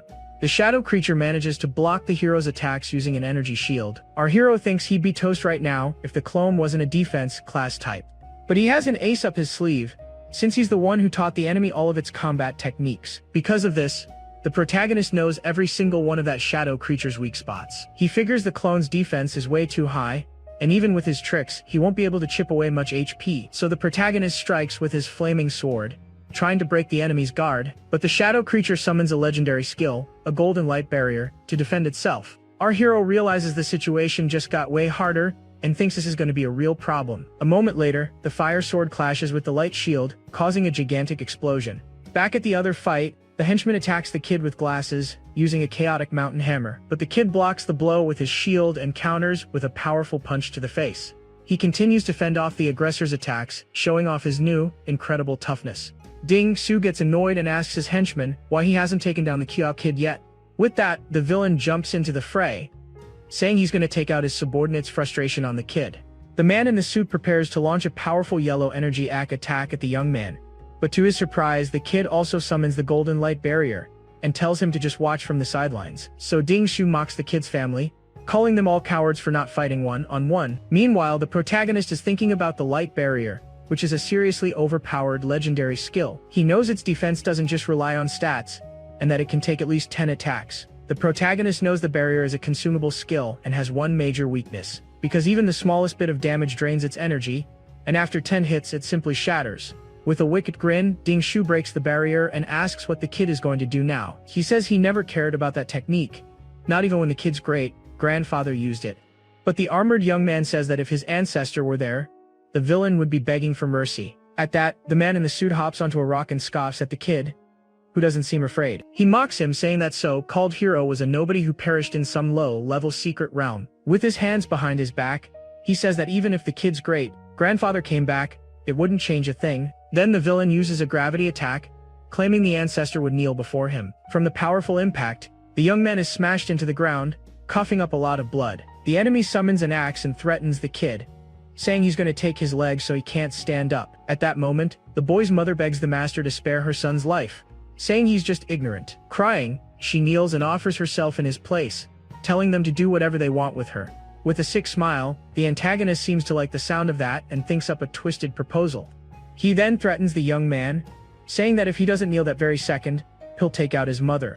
But the villain backs off, saying there are plenty of people he could get rid of anyway. At this, the kid with glasses panics and tries to kneel to save his mother's life. Suddenly, something powerful crashes down from the sky, hitting the ground and kicking up a cloud of dust. The armored boy is frozen in place, staring at the scene with wide eyes, not understanding a thing. His entire family is also completely terrified by the sudden and mysterious appearance. Ding Shu then turns around, irritated, to see who dared to interrupt his moment of fun. To his astonishment, a ghostly figure in armor appears, and he screams the name Kyon. The boy's mother looks at the specter and wonders if that's really her grandfather who's returned.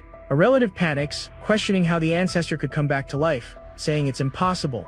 The young man's grandfather observes the creature and comments that its form looks a lot like a lich. Just then, the protagonist appears and says that they all looked down on the hero in the past. With a smile, he appears next to the specter and announces that he's back to settle the score. With a confident smirk, our hero says he's here to settle the score with the Ding family. The villain gets ticked off, mocking the kid's attitude and saying he's getting way ahead of himself. The man in the suit then orders his goons to attack, and the spirit uses some defensive skills. 2 guards charge at the ghost, but their swords are easily blocked by the creature. Even surrounded by several enemies, the specter continues to fend off the attacks with no sweat. Shocked, the grandpa of the kid with glasses recognizes the fighting style and asks if that's really his ancestor. The hero's friend is also blown away by the blocking technique used to stop so many guards at once. But Ding Shu recognizes the undead, saying it's the same piece of junk the hero summoned at his house. With his flaming axe, the villain scoffs, saying the creature is only level 33. Then the enemy attacks the undead with everything he's got, declaring it's nothing but complete trash. However, to everyone's surprise, the specter manages to block the powerful blow using just its arm. The man in the suit is stunned, wondering how his attack was stopped like that. A huge shockwave ripples through the area from the impact of the 2 colliding powers. He gets even more furious, questioning the blocking technique as his arm glows red. Ding Shu then attacks again, yelling that in the face of absolute power, techniques are useless. With his flaming axe, the villain charges full force toward the undead, but the specter summons a golden light barrier, and the man in the suit is shocked by the skill. Our hero thinks that even as an undead, his friend is still a powerful S-class warrior. Because of that, he knows the light barrier is strong enough to hold back the enemy for a good while. Ding Shu then orders his men to attack together to quickly drain the barrier's energy. Seeing this, the protagonist summons his army of skeletons to fight against the Ding family's guards. Annoyed, the villain equips a new set of armor, saying the situation is just a minor inconvenience. Engulfed in flames, he says it doesn't matter if it's the specter or the skeletons, since they're just summons. He lunges forward with a concussive punch, saying if he takes out the summoner, the creatures will vanish. With a wicked look, the man in the suit reveals he has high-class treasures he got from his grandfather. The antagonist then unleashes a powerful red energy blast directly at our hero. He continues the assault, wondering if the kid really thinks he can do anything against him. But the villain is floored when he sees that the protagonist emerged completely unscathed from his powerful attack. With his slashing claws, the young man rushes the enemy with everything he has. Ding Shu is baffled by the scene, wondering where the boy went since he just vanished into thin air. Out of nowhere, our hero appears behind the villain and strikes him on the shoulder with his sword. The scene shows the protagonist and the specter fighting against the guards and the man in the suit. The young man then leaps toward his undead ally to help him in the battle. The ghostly creature holds its glowing sword, preparing for the next attack. Together, the two charge at the Ding family's guards for a combo attack. With a quick spin, the protagonist sends one of the enemies flying with a single blow. Dingshu is absolutely furious with the situation and starts cursing the kid out. But the young man just stares him down with his glowing eyes and a cold, determined look. Our hero then unleashes a shower of purple energy blasts at the man in the suit. The villain screams in pain as his hand is hit square on by the young man's attacks. Desperate, he calls for a priest to heal him, as he's badly injured. Suddenly, the protagonist's face appears right behind the enemy, who is utterly terrified. With a powerful kick, the young man sends the villain flying, yelling at him to get lost.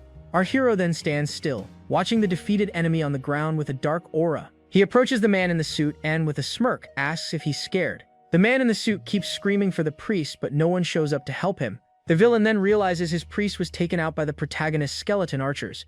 Dingshu is shocked to see that his entire army of guards has been defeated by the undead. Our hero asks if he still thinks his undead are the same ones he saw at his house. With the possession of the evil spirit, their attack and defense increased by 30%, and now, with the legendary buff, they are far beyond what the guards can handle in a fight.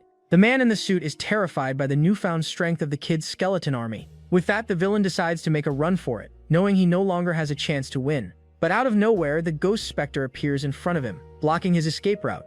With nowhere to run, the man in the suit stops and watches what's happening. He looks back and sees the protagonist right in front of him with a menacing gaze. Then giant swords erupt from the ground, completely surrounding the villain with no chance of escape. The young man then reveals that this is his class's absolute formation and no one below S rank can escape it. With a smile, our hero says he can try to escape again if he wants, but it won't do any good. The man in the suit then uses a red item and yells for the kid not to get any closer. He reveals he has a void bomb, an S-class item he received from his grandfather. The villain threatens that if he sets it off, the protagonist will definitely be taken out due to his low level. But our hero calmly faces him and challenges him to just detonate the bomb already. Dingshu is startled and asks if the kid wants to get himself eliminated, but says that he himself will survive. The young man then explains that even if the ghost is destroyed, he can just revive it again. Then our hero appears right next to the man in the suit, who starts breaking out in a cold sweat. The protagonist finishes his sentence, saying that Dingshu can't even land a hit on him. With that, the two trade high-speed energy blows with their glowing weapons. The void bomb falls to the ground and explodes in a massive wave of purple energy. Shrouded in his blue aura, the protagonist looks at the enemy and simply tells him to kneel. Dingshu drops to his knees with his arms destroyed and his body begins to fall apart. The hero's friend smiles in relief, seeing that justice has finally been served.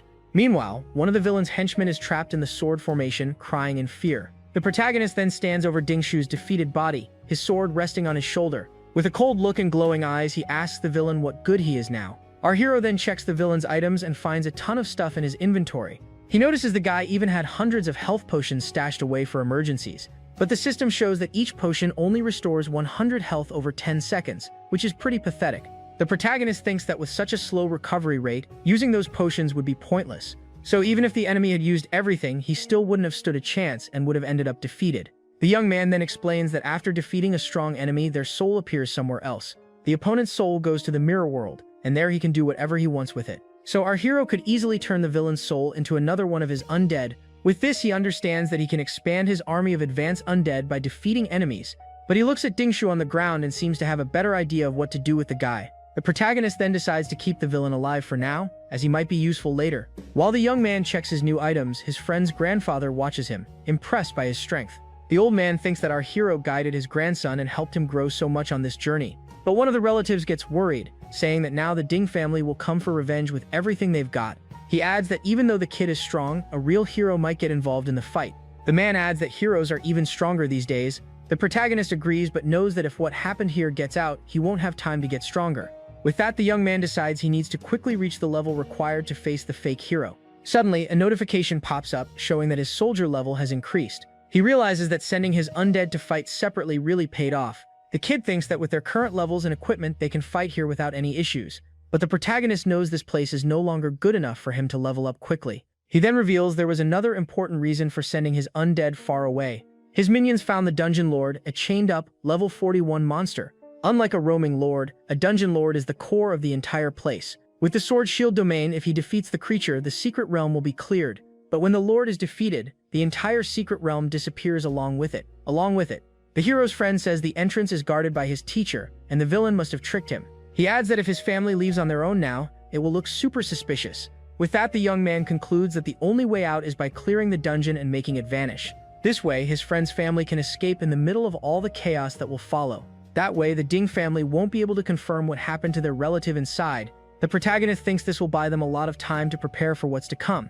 With the victory over the Lord, the system announces that he has leveled up and cleared the secret realm. The family of the kid with glasses is shocked to see the dungeon disappearing right before their eyes. The young man explains that with the chaos, the Ding family won't react immediately to their relative's disappearance, so he tells them to use the chaos to escape, as they should be safe for a while. But the young man adds that if their enemies really do come after them for revenge, he asks the family to simply turn him over so they don't suffer the consequences. With that, the protagonist uses his ability to recall all of his undead. A notification appears, and he sees that his mirror world ability gained 5,000 experience points. The system informs him that by killing the Lord, he obtained the core spirit and converted it into an element. This makes the kid realize that to get his skill to level 3, he needs to kill more lords. He reflects that the last upgrade to his ability made him much stronger than before. With a determined look, he thinks that if he levels up again, he'll be able to face the fake hero. The scene shifts to another rich man's secret realm, where some guards are patrolling the area. One of the guards with a mustache complains, wondering if they really need to take their job so seriously.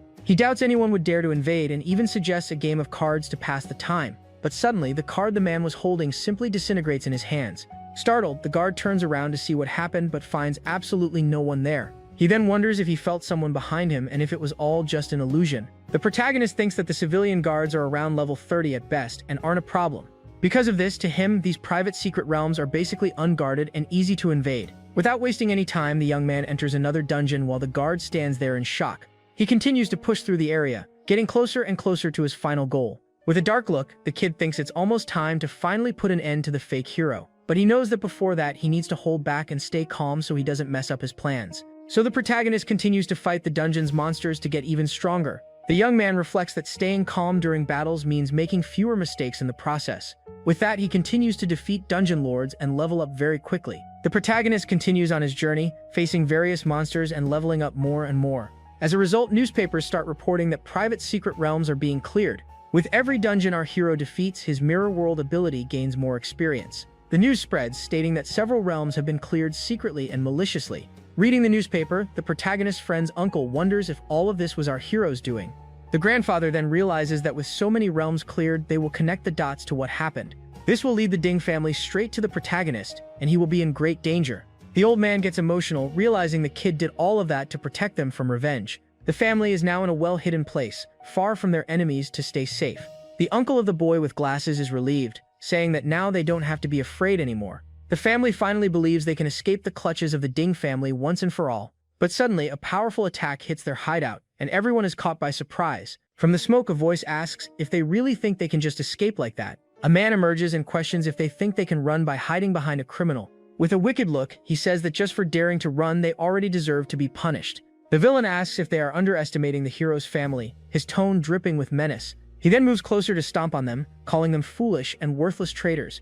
The enemy reveals that the protagonist's whereabouts have already been tracked, and he's in the hero's secret realm. Meanwhile, our level 42 hero finally reaches his destination and challenges the fake hero. With that, his mirror world ability finally reaches level 3, becoming even more powerful. In the hero's secret realm, the protagonist surveys the area next to a mysterious girl.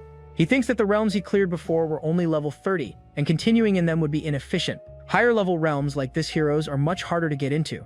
They are controlled by the state and guarded by the army, with no one allowed to get close. On top of that, whenever he enters the mirror world, he can only explore 200 meters around him. Because of that, there's no way for him to enter these places without being noticed by a guard. So, the young man realizes he's going to need help from the blonde girl to get inside. With a smile, the girl asks if the reason he called her was so she could get him in. She says she doesn't know how much he understands about her identity, but the situation isn't simple. The girl explains that even she can't get in without a pass, and he shows her one he managed to get. Surprised by his move, the blonde girl says he came well prepared for the mission. She takes the temporary pass and examines it with a serious and thoughtful expression. The girl says the pass requires someone to accompany him, or it won't clear the inspection. She then asks what his reason is for wanting to enter this secret realm without being noticed by anyone. The protagonist replies that she herself saw his friend's situation in the traitor's realm. He says that since his friend isn't ugly like they say, maybe there's something fishy about the rebellion. Our hero then reveals he wants to help his friend clear his family's name and uncover the truth. But the blonde girl isn't convinced and asks if he thinks she's stupid enough to believe that. She questions why he would risk offending the heroes for someone who isn't even his relative. The girl also reveals that the protagonist even managed to infiltrate her own family's mansion. With that, she asks if he predicted what would happen to his friend and stole the past because of it. The young woman also mentions that not long ago, one of the villains went to the traitor's secret realm. He did it just to cause trouble for the protagonist and his friend who were there. But after that, the man simply vanished, and no one has found him to this day. The blonde girl then concludes that his goal is clearly to confront the heroes. She says it seems more like he has a deep-seated hostility toward the heroes of the past. The girl adds that since his last name is the same as the traitors, maybe they're related. But the protagonist surprises her by saying her last name is also the same as the traitors. Shocked by the revelation, the girl says she didn't do any of the other things he's accusing her of. With a mysterious look, she reveals that her last name isn't actually the same as the traitors. The girl says she only changed her name to avoid trouble, and our hero asks if she's not afraid of being reported. She then threatens that she could report him directly to the army, and if she did, he'd be finished. But with a confident smile, the protagonist says he believes she wouldn't do something like that. He says that someone who risked their life to save students wouldn't side with the Ding family. With that, the young man hands her a diary that the Ding family stole and tells her to read its contents. The diary reveals that the fake hero's descendants committed various crimes, using their bloodline to intimidate people.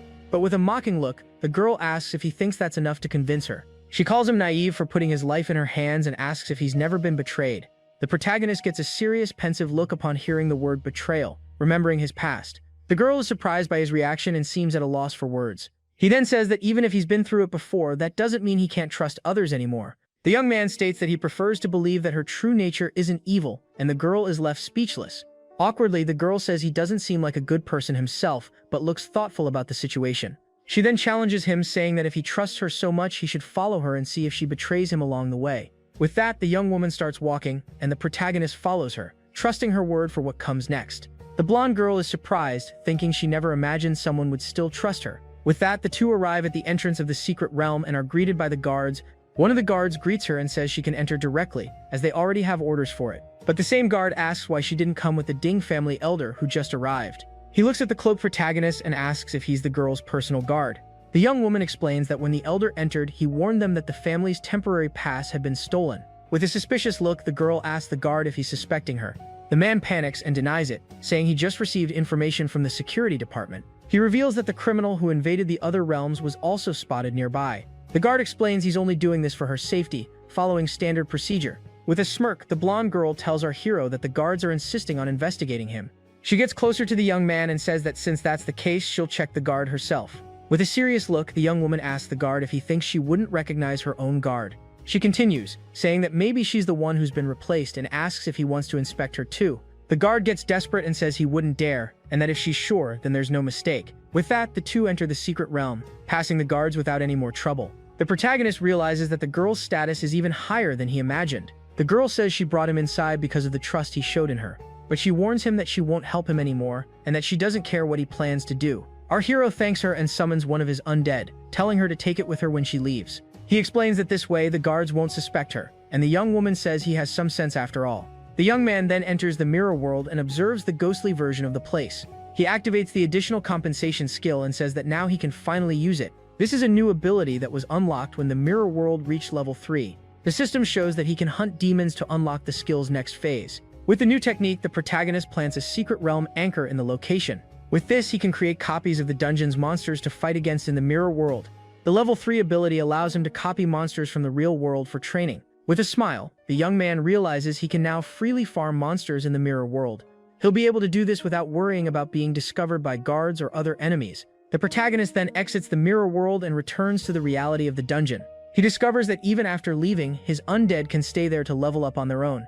This allows the young man to carefully investigate the area while his minions get stronger. According to the diary he stole, the fake hero is hiding in that castle. The kid thinks that he knows very little about the enemy and needs more information. He only knows that the man reached S rank decades ago and hasn't shown his strength since. The protagonist feels more confident, thinking that if he had more intel, he could handle him better. He remembers that in his past life, he knew everyone who reached S rank, but the fake hero appeared out of nowhere. So the young man asks his ghost friend if he knows who this so-called fake hero is, but the ghost spirit just remains silent, seeming confused by the question. The protagonist realizes he still can't communicate with his friend even after everything. He understands that with his ability at level 3, the intelligence of his undead has increased. With his SS ability evolving, his minions have become much smarter than before. The most obvious improvement was in his ghost friend, who now seems much more aware. But the kid laments that it's still not enough for them to communicate normally. So he believes that if he keeps leveling up his ability, maybe his friend will regain his consciousness.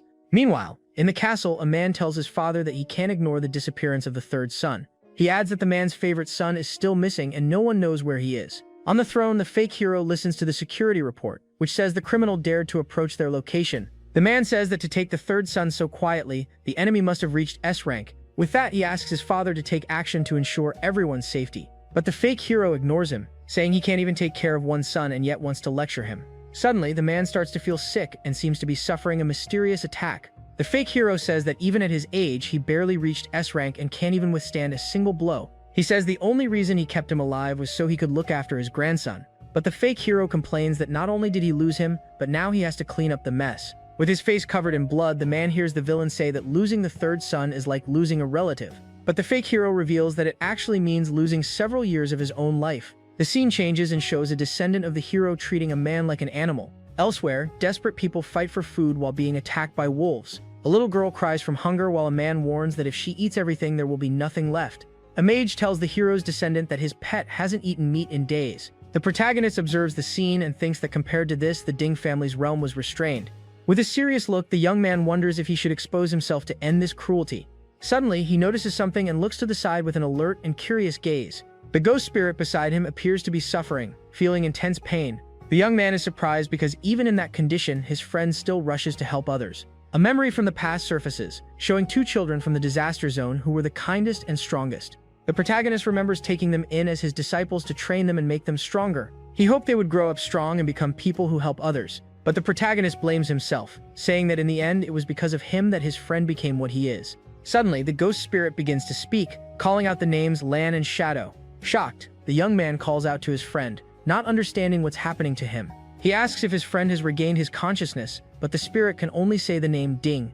Filled with rage, the ghost creature screams the full name of the fake hero who betrayed him in the past. At this, the protagonist's eye glows intensely with a purple aura upon hearing the revelation. Meanwhile, the fake hero on the throne calls out the protagonist's name upon seeing what happened. The villain questions if the kid is using a similar name to try and provoke him somehow. He's surprised, as he never thought he'd hear that name again after so many years. The fake hero then says he's going to see who dares to impersonate his dear master. The blonde villain shows up with his pet orcs, petting them and calling them his good little babies. He then mentions he's been busy with some other pets, so his monsters must be starving. With a sick grin, the blonde guy enjoys the destruction he's caused in the city, with several extras lying on the ground. Meanwhile, a poor child cries beside her father who isn't moving anymore. With a bored expression, the villain says he's already tired of these human toys, so he orders his hungry orcs to gobble up all the remaining survivors. Just as the monsters are about to attack the little girl, they're sliced apart by several purple lightning bolts. Suddenly, our MC appears out of nowhere and saves the child at the last second with his sword. With a dark gaze, the MC calls out the name of someone who seems to be Lan Chan. Wielding his weapon, he wonders how the villain could possibly be Ding Kun. The blonde guy is surprised by the intruder and asks who he is for trespassing on his territory. The hero then stares down the enemy with a look full of hatred, gearing up for a fight. In his thoughts, he wonders how his master Ding Kun could have taught such a despicable person. And so we start a flashback, showing a man talking about the end of the Age of Knights. We see a younger version of the protagonist, saying that even so, he wants to pass on the teachings. The blonde boy says that with the master, his strength will surpass that of ordinary professionals. Ding Kun then warns that to continue learning from him, they must follow a few rules. The first rule was to be humble, but the kid already thought he was hot stuff while training in the field. Next, he taught them to respect everyone, but the blonde boy complained about the payment given to an old man. The other apprentice tells him to shut it, but Lan Chan snaps right back without a care in the world. Then the master gives a book as a gift to the other student and advises him not to be arrogant. Back in the present, the MC's attack flies toward the villain with full force. With a single blow, the enemy's arcane shield is completely shattered, leaving him in shock. The blonde villain can't believe his eyes and wonders how his attack power could be so high. Then he notices that his protective necklace, a level 30 legendary item, has turned to dust. Filled with rage, the enemy calls the MC a piece of trash and prepares an attack with his magic staff. But the protagonist doesn't flinch and faces his opponent, ready to show him what real power looks like. Another memory from the past surfaces with the master's second lesson, which was to have mercy. Back then, Ding Kun taught his disciples to always treat the weak and defenseless with kindness. The lesson was to always use compassion to combat violence and the injustices of the world. The protagonist lunges forward and unleashes a powerful strike with his purple sword at the villain, but the attack passes right through him, and the blonde guy reveals it was just an illusion to trick him. With a mocking smile, he creates several copies of himself and challenges the hero to cut them all down. He then comments on the angry face the protagonist always makes when he's fighting. Lane Chan asks if all this rage is because of these useless extras lying on the ground. The villain taunts the hero to attack again, saying he's curious to see the look on his face, and then he reveals that if he attacks the illusions, he'll actually be cutting down the defenseless civilians. At that moment, the MC's sword begins to glow and his attack power multiplies several times over. The hero then realizes he's in a mirror world where the targets have simply been swapped. Unfazed by the trick, he charges forward once more with a swift and precise movement. The strike hits the villain's partner, and the blonde guy can't understand how his illusion was discovered. The master's third lesson was to be brave and decisive in battle without hesitation. During a fight, he taught that there should be no cowards in the pursuit of justice. After nearly getting wiped out in training, the apprentices complained to Ding-kun about the danger, but the master just smiles and tells them to calm down as he was keeping an eye on them the whole time. The blonde guy tells his partner to fight so he can run, shouting that if anything happens, his grandpa will get revenge. The villain's partner then uses a bunch of spells all at once to try and hold the hero back, except the spells don't hit anyone, and the mage is left confused, not knowing where the MC went. Out of nowhere, the protagonist appears right behind the mage, his sword ready for the final blow. With a cold stare, the hero finishes off the henchman, who didn't even have a chance to react. Desperate, the mage begs for his life and rats out the villain, telling the hero to go after Ding Yan. But the hero shows no mercy and finishes him off as the master's fourth lesson echoes in his mind. Suddenly, the MC changes form, and the villain shakes in his boots, screaming that he's the grandson of a hero. Even while getting beaten, the blonde guy won't shut up and threatens the protagonist's entire family. The hero defeats him and gets a bunch of loot while someone screams in despair at the scene. The master's fifth lesson then comes to our hero's mind, which was to always be honest. Next, the sixth lesson appears in his memories, which was about always being just. Right after, his master's seventh lesson emerges, which was about having honor in his actions. And finally, the master's eighth lesson appears in his mind, which was about the soul. Back in the present, the protagonist launches an attack with several blades of dark energy. On the ground, the blonde villain stares at the protagonist with a mocking smile even after getting thrashed. The hero looks at the destruction and questions Lan Chan for ignoring his teachings and attacking him. Furious, he screams, asking why his old friend did so many terrible things. Out of nowhere, a demonic figure appears and asks sarcastically what all the fuss is about. The shadowy being then mocks the protagonist, saying he looked like he was having fun there. Suddenly, a massive explosion occurs, destroying much of what was left of the city. Dust kicks up and everything turns to rubble after that completely devastating attack. Amidst the smoke, the MC heals himself, revealing he's equipped with some seriously powerful gear. Even wounded and covered in blood, he gets back up and insists on asking the reason for the betrayal. Then, the enemy's identity is revealed as Lan Chan, a level 71 berserker. The villain easily dodges several magic projectiles flying in his direction. He then creates a mirror to defend himself from the relentless attacks, but the protagonist appears out of thin air right behind the traitor, ready to strike again. With his sword in hand, he finally asks why Lan Chan betrayed him like that. The protagonist's blow lands a direct hit, and the villain's armor starts to crack instantly. With a mocking grin, Lan Chan comments that the hero's speed and power aren't normal. The MC gets furious, seeing that the traitor isn't taking the fight seriously at all. He then shouts the villain's name, confirming that it really is his old friend in front of him. Once again, the hero asks why he betrayed him, but Lan Chan plays dumb. The villain realizes the protagonist knows his old name, Yun Che, and calls him that right away. He then wonders if it was the old master who sent the hero to face him now. Without giving him time to answer, Lan Chan launches a powerful attack with his giant sword. The blow is so strong that the villain moves at lightning speed to strike the protagonist head-on. He then scoffs at the idea of the hero being like their master, saying it's in poor taste. But the MC catches the attack with one hand and yells again, demanding to know about the betrayal. The villain looks at him with contempt and says he's nothing more than a simple tool. He then says there's nothing left to talk about and prepares to fight for real. With absurd power, he creates a shockwave that destroys everything around him. Suddenly, a new armored figure appears, and the protagonist smiles confidently. The energy creature screams Lan Chan's name and shatters into several pieces of pure darkness. With a thoughtful look, the villain just watches the scene in silence, showing no reaction. Then the villain charges at the blue creature with uncontrolled fury. He grabs the being by the neck and screams desperately, wanting to know how Ben could still be alive. Completely losing it, the villain demands to know the secret of how he survived the attack. But the creature doesn't back down and counters with an attack full of yellow energy. At that moment, the villain finally understands the situation and realizes the hero is a necromancer. He comments that even though it's a resurrection, the being doesn't seem to have much intelligence left. Just then, an archer named Ding Shun appears and asks why his father went to the front lines. 2 more warriors show up and say they'll take care of these low-life thieves. But the protagonist doesn't want help and yells furiously for everyone to get out of his way. With his skills, he summons an army of the undead to hold back the extras. The villain is confused by the situation and wonders who the heck this Sanwazi guy is. The blue creature then realizes this is its form after passing on and gets pretty down about it. Suddenly, the villain feels a strange pain and lets out a groan of pure discomfort. With a psychopathic look, the villain says his blood relative has made him very interested. Even as a dead spirit, it attacks the protagonist, landing a powerful punch. The hero is sent flying, and the traitor comments that he managed to revive someone else. At that, Lan Chan charges forward desperately and yells for the master to prove his identity to him. With a sick smile, he insists that the protagonist has to be his dear master. The villain promises to tell him everything, and the hero remembers him helping others in a cage. The protagonist's sword then glows intensely, accumulating an absurd amount of power. He attacks with everything he's got, and the traitor wonders how the situation got so crazy all of a sudden. But the villain says all this confusion is the fault of his dear master who abandoned him. Full of rage, the hero asks who helped him escape from slavery and made him powerful. He then questions him about his teachings, but Lan Chan just wants to know what took him so long. The traitor attacks, screaming about why the master took so long to save him from that hell. In a flashback, he remembers all the suffering he endured, feeling all alone. He then wonders why the son of a knight could live so comfortably, and also why Qiao Benben, who hadn't suffered at all, could receive such good treatment.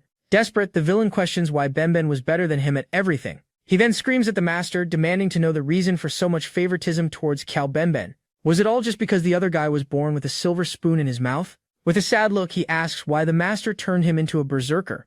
He thinks it was because he was a coward and should have become a guard with more defense, but the protagonist firmly denies it, saying he never favored anyone between them. The MC still remembers that the villain himself acted like he wanted to be stronger and braver. Lan Chan snaps, screaming that he only did it because the master prefers people like Benben. With tears in his eyes, he says he tried so hard to appear brave too. And then he accuses the master of having always looked down on his humble origins deep down. The hero stares back without a word as the villain tells him to shove his virtues. He claims that good treatment only comes with power and that Benben was an idiot for saving people. With a calm look, he asks if this can even be called a betrayal. He says that if the master chose Benben, he can choose others, like his brother Luo Wei. In the end, he tells the hero to go see what happened to Benben's descendants now. With a sinister laugh, Lan Chan says his descendants can only be slaves to his family. He then points to a statue and boasts about the position Luo Wei has achieved now. And now he wants to know which of them made the right choice for the future. The protagonist's aura begins to explode with pure rage at all this nonsense. With blood dripping down his face, the hero screams that Lan Chan is an ungrateful scumbag. He then launches an attack with several purple energy crystals toward the traitor. Dozens of projectiles fly at high speed, ready to finish off the enemy. But the villain manages to defend himself from the attacks using his giant sword as a shield. The impact of the blow kicks up a cloud of purple dust and shatters everything around them. But the power is so immense that the traitor is hit dead on by several energy blades. With contempt, the MC says he can't even hold a candle to some guy named Manhwa, and with a look of pure hatred, he finishes by saying the traitor isn't even worthy of being mentioned in the same breath. Our hero's hit lands like a truck, and the traitor's armor starts cracking instantly. Lan Chan is totally shook, commenting that the MC's speed and attack power are completely off the charts. But the MC doesn't even blink. He just keeps staring down the enemy with a look full of pure hatred. Covered in his aura, he shouts the villain's name and demands to know why he backstabbed him in the past. The NPC plays dumb, asking what the heck he means by betrayal. Then it hits him. The hero called him by his old name and knows way too much about his history. The villain starts wondering if the old master sent this guy to settle the score. Without waiting for an answer, the traitor launches a massive attack with his giant sword. The enemy's strike rushes toward the protagonist at an insane speed. Lan Chan mocks him, saying it's in terrible taste to pretend to be his old master. But our hero catches the attack with one hand and yells again, demanding answers about the betrayal. The villain looks at him with disgust, replying that he's nothing more than a simple tool. He decides there's nothing left to talk about and gets ready to fight for real. A shockwave with ridiculous power explodes, wrecking everything around them. Our hero then summons an armored figure and asks what the traitor has to say about him. The energy creature screams the villain's name while breaking apart into pieces of pure darkness. The traitor just watches the scene in silence, showing zero reaction. Then, the villain charges at the blue creature with uncontrollable rage. He grabs the being by the neck, screaming desperately, wanting to know how Benben is still kicking. Completely losing it, the villain demands the secret of how he survived that attack. But the creature doesn't back down and counters with a strike full of yellow energy. At that moment, the traitor finally gets it. The hero is a necromancer. The antagonist comments that even for a resurrection, the thing doesn't seem to have much brain power. Just then, an archer named Ding Shun shows up, asking why his dad went to the front lines. But the protagonist doesn't want help and furiously yells for everyone to get out of his way. With his skills, he summons an army of the undead to hold back the NPCs. The villain is confused by the situation, wondering who the heck this Sanwazi guy is. The blue creature realizes this is his form after passing on, and he looks pretty bummed out. Suddenly, the antagonist feels a weird pain and lets out a groan of pure discomfort. With a psycho look, the villain says his blood relative has made him very interested. Even as a departed spirit, he attacks the protagonist, landing a powerful punch. The hero gets launched far away by the enemy's blow. Lanshan charges in desperation, screaming for the master to prove his identity. With a sick smile, he insists that the protagonist has to be his dear old master. The traitor promises to spill the beans, and the hero remembers him helping people in a cage. The protagonist's sword glows intensely, gathering an absurd amount of power. He attacks with everything he's got, and the traitor wonders how things got so crazy so fast. But the villain claims this whole mess is the fault of his dear master, who abandoned him. Full of rage, the hero asks who helped him escape slavery and made him powerful. Then he questions him about his teachings, but Lanshan just wants to know why. The traitor attacks, screaming about why the master took so long to save him from that living nightmare. In a flashback, he remembers all the suffering he went through, feeling completely alone. Desperate, the villain questions why a knight's son got to live so comfortably, and also why Cao Benben, who didn't suffer at all, got such special treatment. In the end, he yells at the master, demanding to know why Benben was better than him at everything. The traitor screams, asking why the master favored Cao Benben just because he was born with a silver spoon. With a sad look, he questions why he had to become a berserker. He thinks it was because he was scared and that he should have been a guard with more defense, but the protagonist firmly denies it, saying he never played favorites with any of them. Our hero reminds him that the villain himself acted like he wanted to be stronger and braver. Lanshan snaps, yelling that he only did that because the master prefers people like Benben. With tears in his eyes, he says he tried hard to look brave too. And then he accuses the master of always secretly despising his humble background. The protagonist stares at him silently while the villain tells his virtues to go to the bad place. He claims good treatment only comes with power and that Benben was an idiot for saving people. With a calm look, he asks if this can even be called betrayal. He says if the master chose Benben, he can choose others, like his brother Luo Wei. Finally, he tells the hero to go see what happened to Benben's descendants. Now, with a sinister laugh, Lanshan says his descendants can only be slaves to his family. Then he points to a statue and brags about the position Luo Wei has conquered now. And now he wants to know which of the two made the right choice for the future. The protagonist's aura starts to explode with pure rage at all this nonsense. With a face covered in red fluid, the hero screams that Lanshan is an ungrateful piece of trash. He then launches an attack with several purple energy crystals right at the traitor. Dozens of projectiles fly at high speed, ready to end the enemy. But the villain manages to defend against the attacks using his giant sword like a shield. The impact kicks up a cloud of purple dust and shatters everything around them. But the power is so immense that the traitor gets hit squarely by several energy blades. With disdain, our hero says he doesn't even come close to a guy named Meng Wu. And with a look of pure hate, he finishes by saying the traitor isn't even worth mentioning. On the ground, the villain stares at the protagonist with a mocking smile even after getting beat up. Then the enemy activates his berserker body, and his attack power goes up by 300%. His speed goes up by 200%, and the lower his HP, the stronger he gets. Our hero is surprised by the enemy's speed, which is now way higher. The villain charges and says that now the hero can only hide in his mirror world. With that, the villain uses his power to destroy all the mirrors and debris around. The traitor realizes the master uses these mirrors to dodge and move around. So he activates his Bloodstorm skill and yells that without mirrors, the hero can't hide. He challenges him to a direct fight, asking if knights aren't supposed to be brave. Our hero takes 30 damage, and the villain taunts him to use the virtues he taught. But the traitor takes damage too, and his berserker ability boosts his attack and speed. He mocks the protagonist, saying he only talks about virtue when he's safe, and continues saying the hero doesn't understand his pain because he never really suffered. Our hero then blocks the villain's attack with his energy sword. The protagonist says this is all just a game of make-believe. The traitor uses the Blood Fury explosion blade and calls him ridiculously naive. The strike hits our hero squarely in the middle of a massive energy explosion. The force of the impact creates a huge crater in the ground, kicking up dust and debris. With low health, the villain mocks his pathetic state with only 272 HP left. But the protagonist uses a basic heal and recovers a bit of his life to keep fighting. The villain says he won't even attack since the hero barely survived the Bloodstorm damage. But our hero doesn't let it get him down and charges in with his energy sword. The traitor catches the sword and comments that the protagonist wasn't this delicate before. He then shouts that this is the price of naivety and tells the hero to be grateful to them. The NPC adds that only through betrayal can someone truly grow. With a sick smile, he grips the protagonist's blade tightly. He says it must be terrible to fall from the top of the world and moves in for the attack. but our hero manages to block the blow with his purple energy sword. The traitor attacks and reminds him that Luo Wei became the supreme king revered by all. Meanwhile, the protagonist became a traitor despised by the entire empire. He asks if the hero doesn't feel jealous and gives a crazy laugh, rushing in. Our hero's life is hanging by a thread with only 42 HP out of 1,960. The villain points at him and warns that his life is about to end. He offers a deal, saying if the hero kneels, he can become a pet, but on the condition that he hands over the secret of the resurrection he used earlier. Our hero admits he was wrong about everything that happened in the past. He invokes the ethereal blade and says it was a mistake to rescue him from the slave cage. Wrapped in a golden aura, he levels up and says it was a mistake to trust wolves. The villain is surprised by his restored status, and the hero regrets believing in the example. In his mirror world, he gains EXP and thinks it was wrong to believe good people don't change. His inverted skill, Accelerating Radiation, costs 50 MP and boosts allies' speed. With his stats recovered, he reflects that following knightly virtues was a mistake. The inverted skill, Evil Possession, increases his attack and defense by 30%. He spams several skills and says that to deal with trash like the villain, virtue isn't needed. With a blue aura, he states he just needs to clean them up using any means necessary.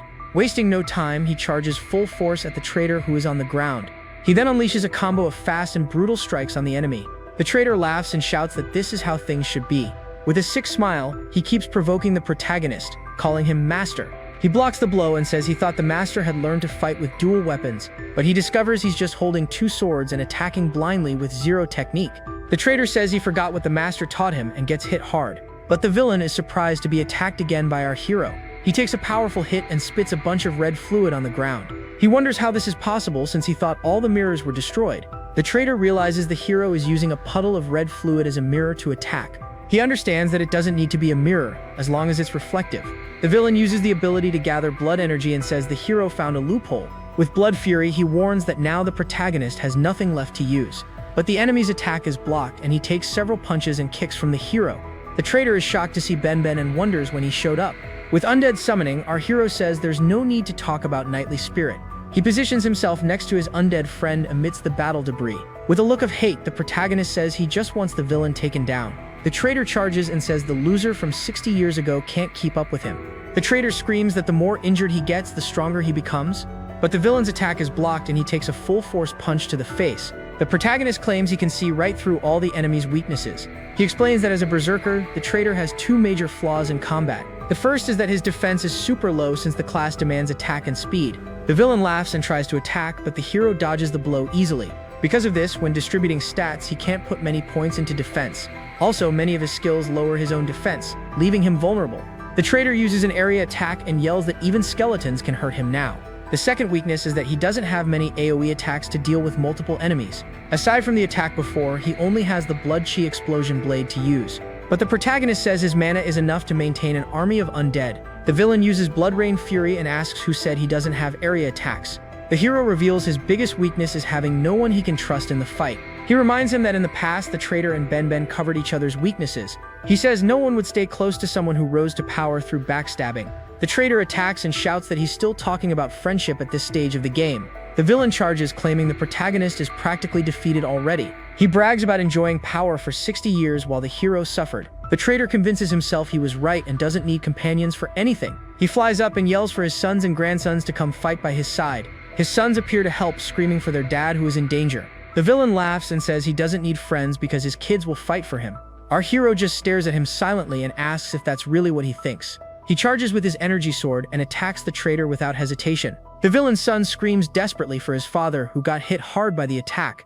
He wonders how his dad could lose the fight to that man. The traitor screams for his sons to hold the hero and heal him quickly. But one of his sons panics, wondering what they can do if even their dad couldn't win.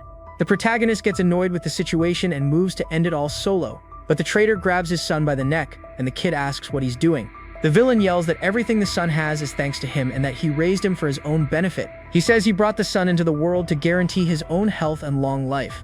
He threatens his other children, telling them to stop the hero or he'll drain them too. The protagonist attacks, and the villain and his sons get hit by an energy strike.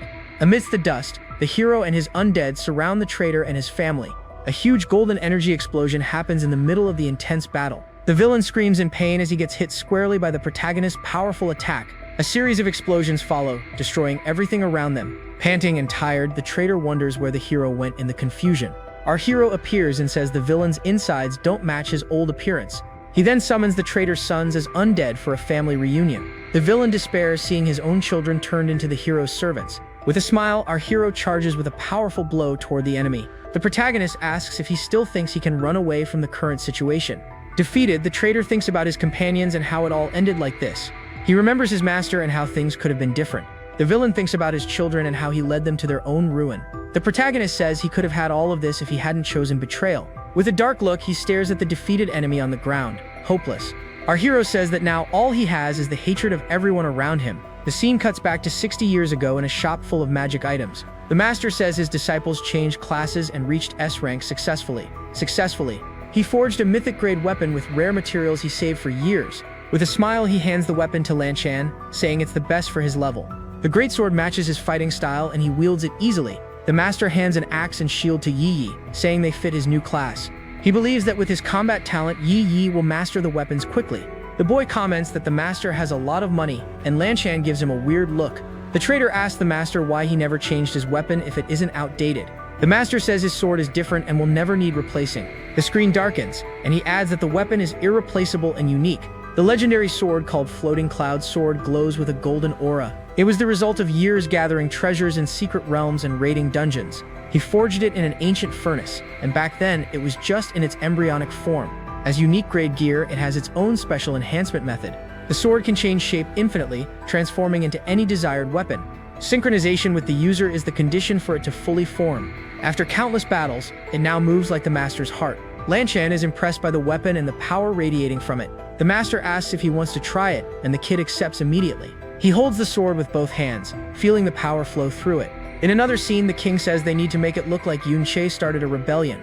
The villain gives a crazy laugh and says the weapon will finally be his. With the unique sword in hand, the traitor prepares for the next step of his plan. Back in the present, the protagonist's sword glows intensely on the battlefield. He remembers facing the front lines of the secret realm in the past. Even with the hard path, he never backed down from the dangers he found. With his flaming sword, he says he could overcome any difficulty for his goal. Everything he did was so he could live a peaceful life alongside his friends. But because of the traitor's greed, his sword is now severely damaged. The villain admits his mistake, but the hero says the title of hero means nothing to him. Desperate, the traitor begs for his life, asking the protagonist not to end him. With the sword in scythe form, he says the villain betrayed him for a simple weapon. Full of rage, the hero screams that the traitor betrayed Ben for pure greed and power. The villain tries to say something about the truth, but the hero doesn't want to hear excuses. He advances with his scythe and tells the traitor to face the end he chose himself. With his last breath, the villain still tries to talk about the truth behind it all. Our hero says everything the traitor knows, he will know soon too. The scene cuts to a man on a throne who seems to be the true villain. The hero's undead friend realizes he was used as bait by Lu Wei in the past.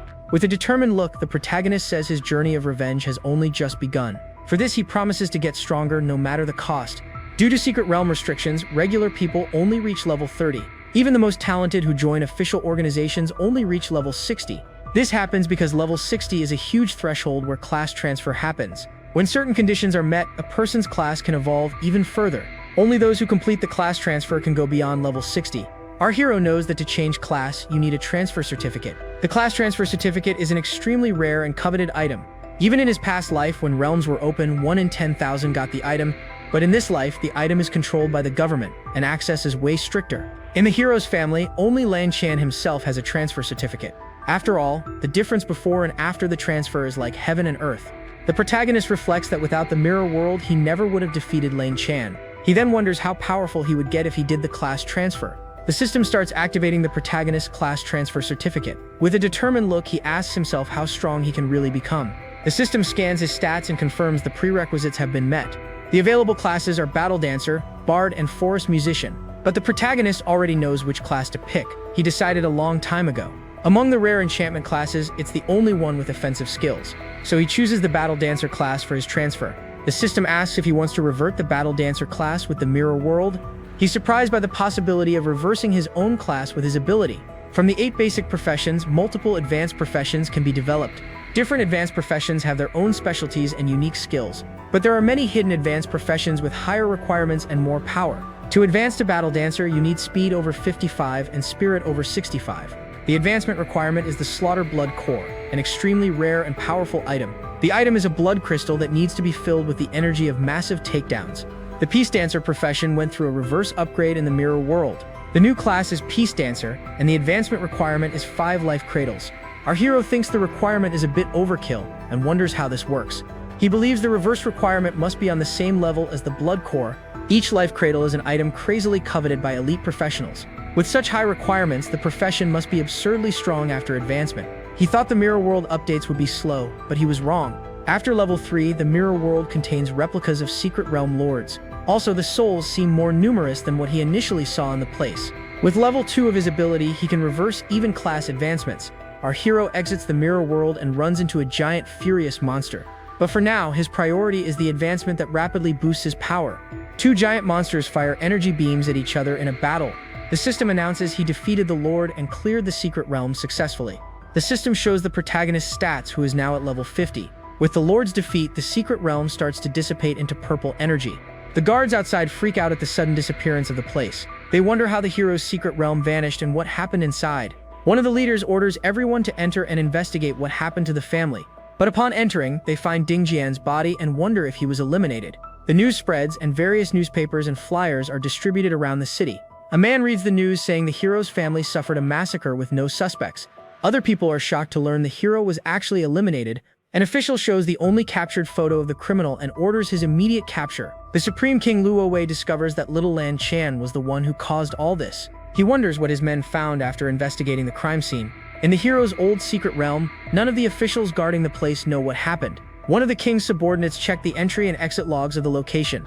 Currently, the most obvious suspects are the people closest to the hero. The subordinate says the suspects are Yun Sha and Yun Che, and the king stays silent.